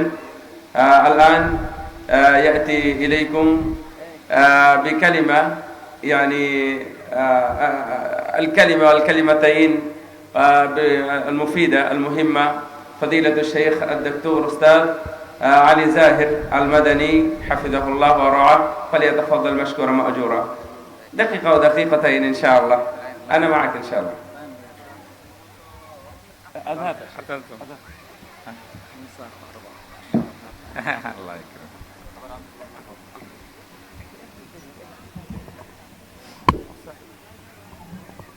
بسم الله الرحمن الرحيم نحمده ونصلي ونسلم على رسولنا الكريم وعلى آله وأصحابه أجمعين، وبعد. يقول سبحانه وتعالى في كتابه قل إن كنتم تحبون الله فاتبعوني يحببكم الله ويغفر لكم ذنوبكم. নাম আমাদের শেখ আলী জাহের হাফিজাহুল্লাহ, তিনি প্রথমে আল্লাহ তাআলা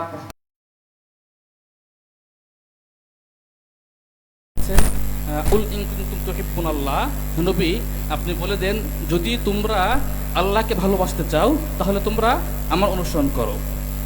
أريد أن أسألكم سؤال، هل تحبون الله عز وجل؟ শেখ আপনাদেরকে প্রশ্ন করেছেন যে আপনারা কি আল্লাহকে ভালোবাসেন? الحمد لله، يعني إيماننا لا يصح إلا بحب الله ورسوله. শেখ বলেছেন যে আমরা যতক্ষণ পর্যন্ত আল্লাহ এবং তার রাসূলকে ভালো না বাসবো ততক্ষণ পর্যন্ত আমাদের ঈমান বিশুদ্ধ হবে না। الآية التي تليتها عليكم وهي آية العلماء يسمونها آية الامتحان. যে আয়াতটি শেখ তেলাওয়াত করেছেন কুল ইন কুনতুম তুহিব্বুনাল্লাহ ফাত্তাবিউনি ইউহিব্বুকুমুল্লাহ, এই আয়াতকে বলা হয়, আলেমগণ এই আয়াতকে বলেছেন আয়াতুল ইমতিহান, মানে পরীক্ষা আয়াত। এই আয়াতের মাধ্যমে পরীক্ষা হয়ে যাবে যে আমাদের ঈমান বিশুদ্ধ কিনা। كيف أصبحت هذه الآية آية امتحان؟ এই আয়াতটা কিভাবে পরীক্ষার আয়াত হলো? আপনারা কথা বলবেন না, শেখ কথা বলছেন, এজন্য আপনারা আওয়াজ করবেন না। لأن كل منا بإمكانه أن يدعي أنه يحب الله عز وجل، ولكن كيف يعرف حقيقة أنه يحب الله عز وجل؟ তো এই আয়াতটা কিভাবে পরীক্ষার আয়াত হলো? যে আমাদের প্রত্যেকের পক্ষে সম্ভব যে আমরা দাবি করব আমরা আল্লাহকে ভালোবাসি, এটা সম্ভব, আমরা দাবি করতে পারি যে আল্লাহকে ভালোবাসি, কিন্তু আল্লাহ আমাদেরকে ভালোবাসেন কিনা এটা কিন্তু বোঝা যাবে না। এটা কিভাবে বোঝা যাবে? أحبتي في الله، علامة الحب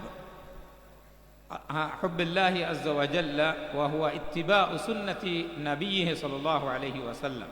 এখন আল্লাহ আপনাকে ভালোবাসে কিনা, আল্লাহ আমাদেরকে ভালোবাসে কিনা, এটার একটা আলামত হলো যে আমরা রাসূলুল্লাহ সাল্লাল্লাহু আলাইহি সাল্লামের সুন্নাহকে অনুসরণ করি কিনা।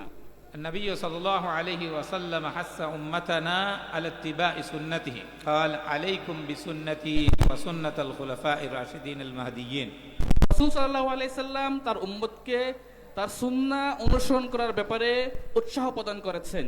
রাসূল সাল্লাল্লাহু আলাইহি ওয়াসাল্লাম বলেছেন আলাইকুম বিসুন্নতি ওয়া সুন্নাতিল খুলাফা আর রাশিদিন আল মাহদিয়িন, তোমাদের উপর কর্তব্য হচ্ছে তোমরা আমার সুন্নাহকে এবং খুলাফা রাশিদিনের সুন্নাহকে আঁকড়ে ধরবে। দেওয়া শেষ না হওয়া পর্যন্ত আপনারা দয়া করে উঠবেন না ভাই, আপনারা উঠবেন না।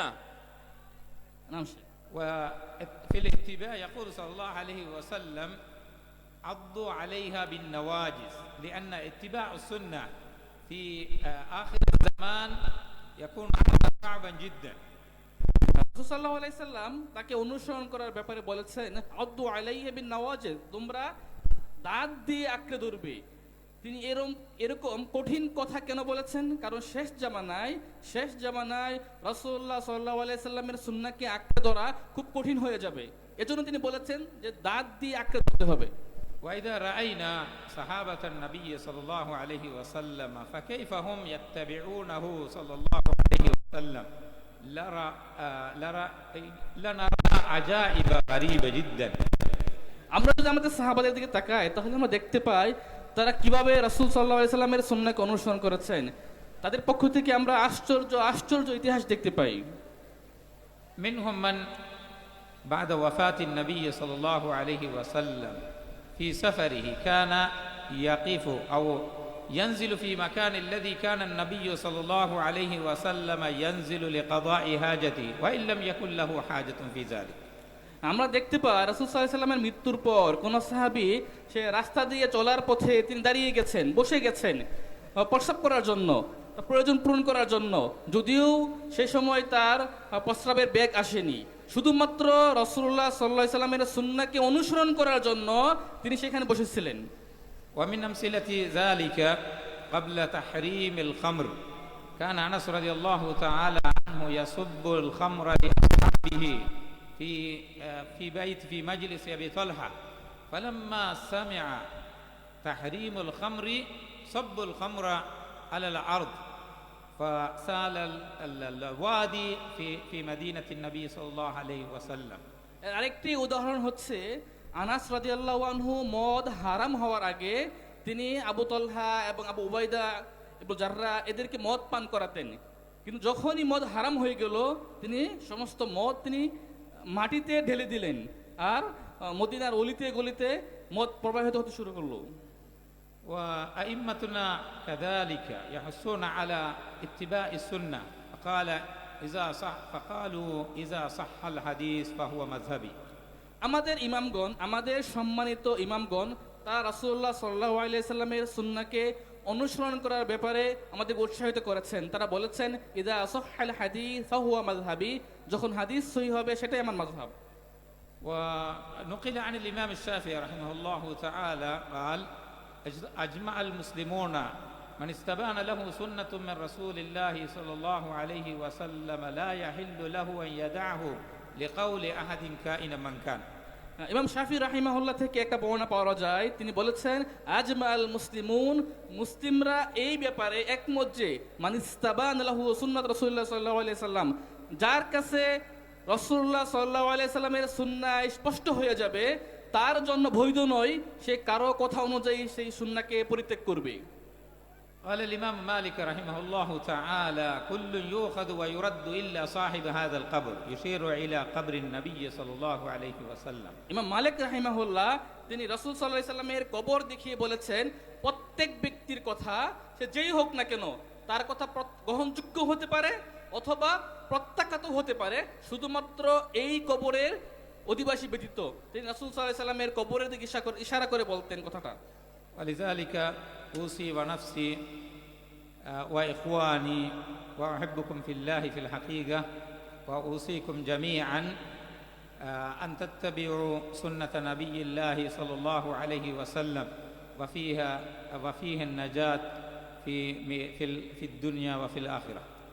তারপর শেখ শেষে বলেছেন যে জন্য আমি প্রথমে আমার নিজেকে নসিহত করব এবং আমার ভাইদেরকে এবং সকলকে নসিহত করব আমরা যেন রাসূল সাল্লাল্লাহু আলাইহি সাল্লামের সুন্নাহকে আঁকড়ে ধরি, কারণ রাসূল সাল্লাল্লাহু আলাইহি সাল্লামের সুন্নাহকে আঁকড়ে ধরার মধ্যে রয়েছে আমাদের প্রকৃত মুক্তি।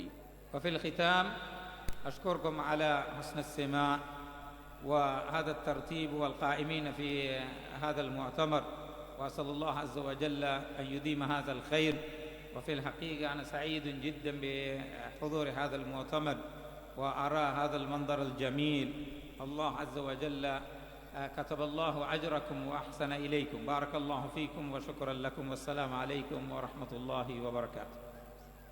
শায়েখ সর্বশেষ তিনি বলেছেন যে তিনি এখানে আপনারা যারা আছেন তাদের জন্য দোয়া করেছেন, যারা এই অনুষ্ঠান পরিচালনা করেছেন তাদের জন্য দোয়া করেছেন, এবং তিনি আরো দোয়া করেছেন যেন এটা জারি থাকে, এবং তিনি বলেছেন তিনি অত্যন্ত খুশি এখানে আসতে পেরে। তারপর আপনাকে সালাম জানিয়েছেন। সম্মানিত মুসল্লিবৃন্দ, এই আমার ছেলেরা শুনো, ছেলের মাদ্রাসার ছেলেরা শুনো, দেওয়াটা স্টপ করে দাও। এই স্টপ করো, স্টপ করার দিতে হবে না,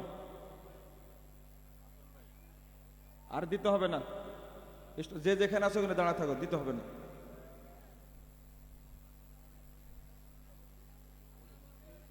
আপনারা বসেন, এখানে বসেন, আগে বসেন, আগে বসেন।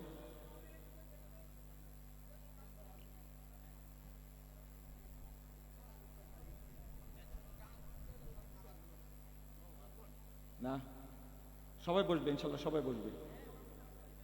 আমাদের আমি আসছি। সম্মানিত মুসল্লিবৃন্দ, আমি আগে আপনাদের সহযোগিতা চেয়েছি, যেহেতু অনেক মানুষ, আমরা এটা সুন্দরভাবে দেব, শুধু সহযোগিতা চেয়েছি। তা আপনারা উঠা বসা করছেন কেন? দয়া করে বসেন, বসেন, আপনারা বসেন। আমাদের ছেলেরা শুধু দাঁড়ায় থাকবে, আপনাদের দাও, এবার দাও, একজনে উঠবেন না দয়া করে।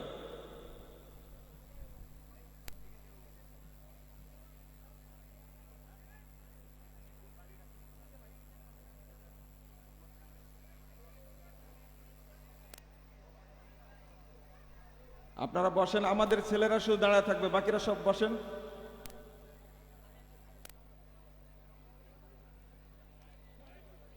আমাদের দিতে সহযোগিতা করুন, পর্যাপ্ত খাবার আছে।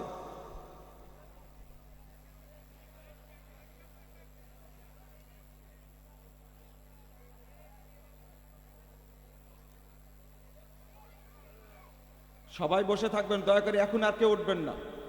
একটু, আমাদের সর্বোচ্চ 5 মিনিট সময় লাগবে ইনশাআল্লাহ।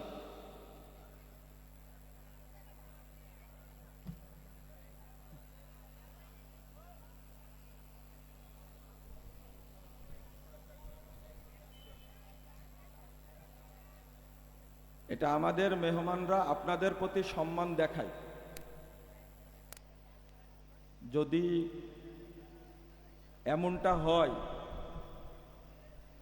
তাহলে এই পরিস্থিতির কারণে হয়তোবা আমরা এই সেবাটা আর দিতে পারবো না।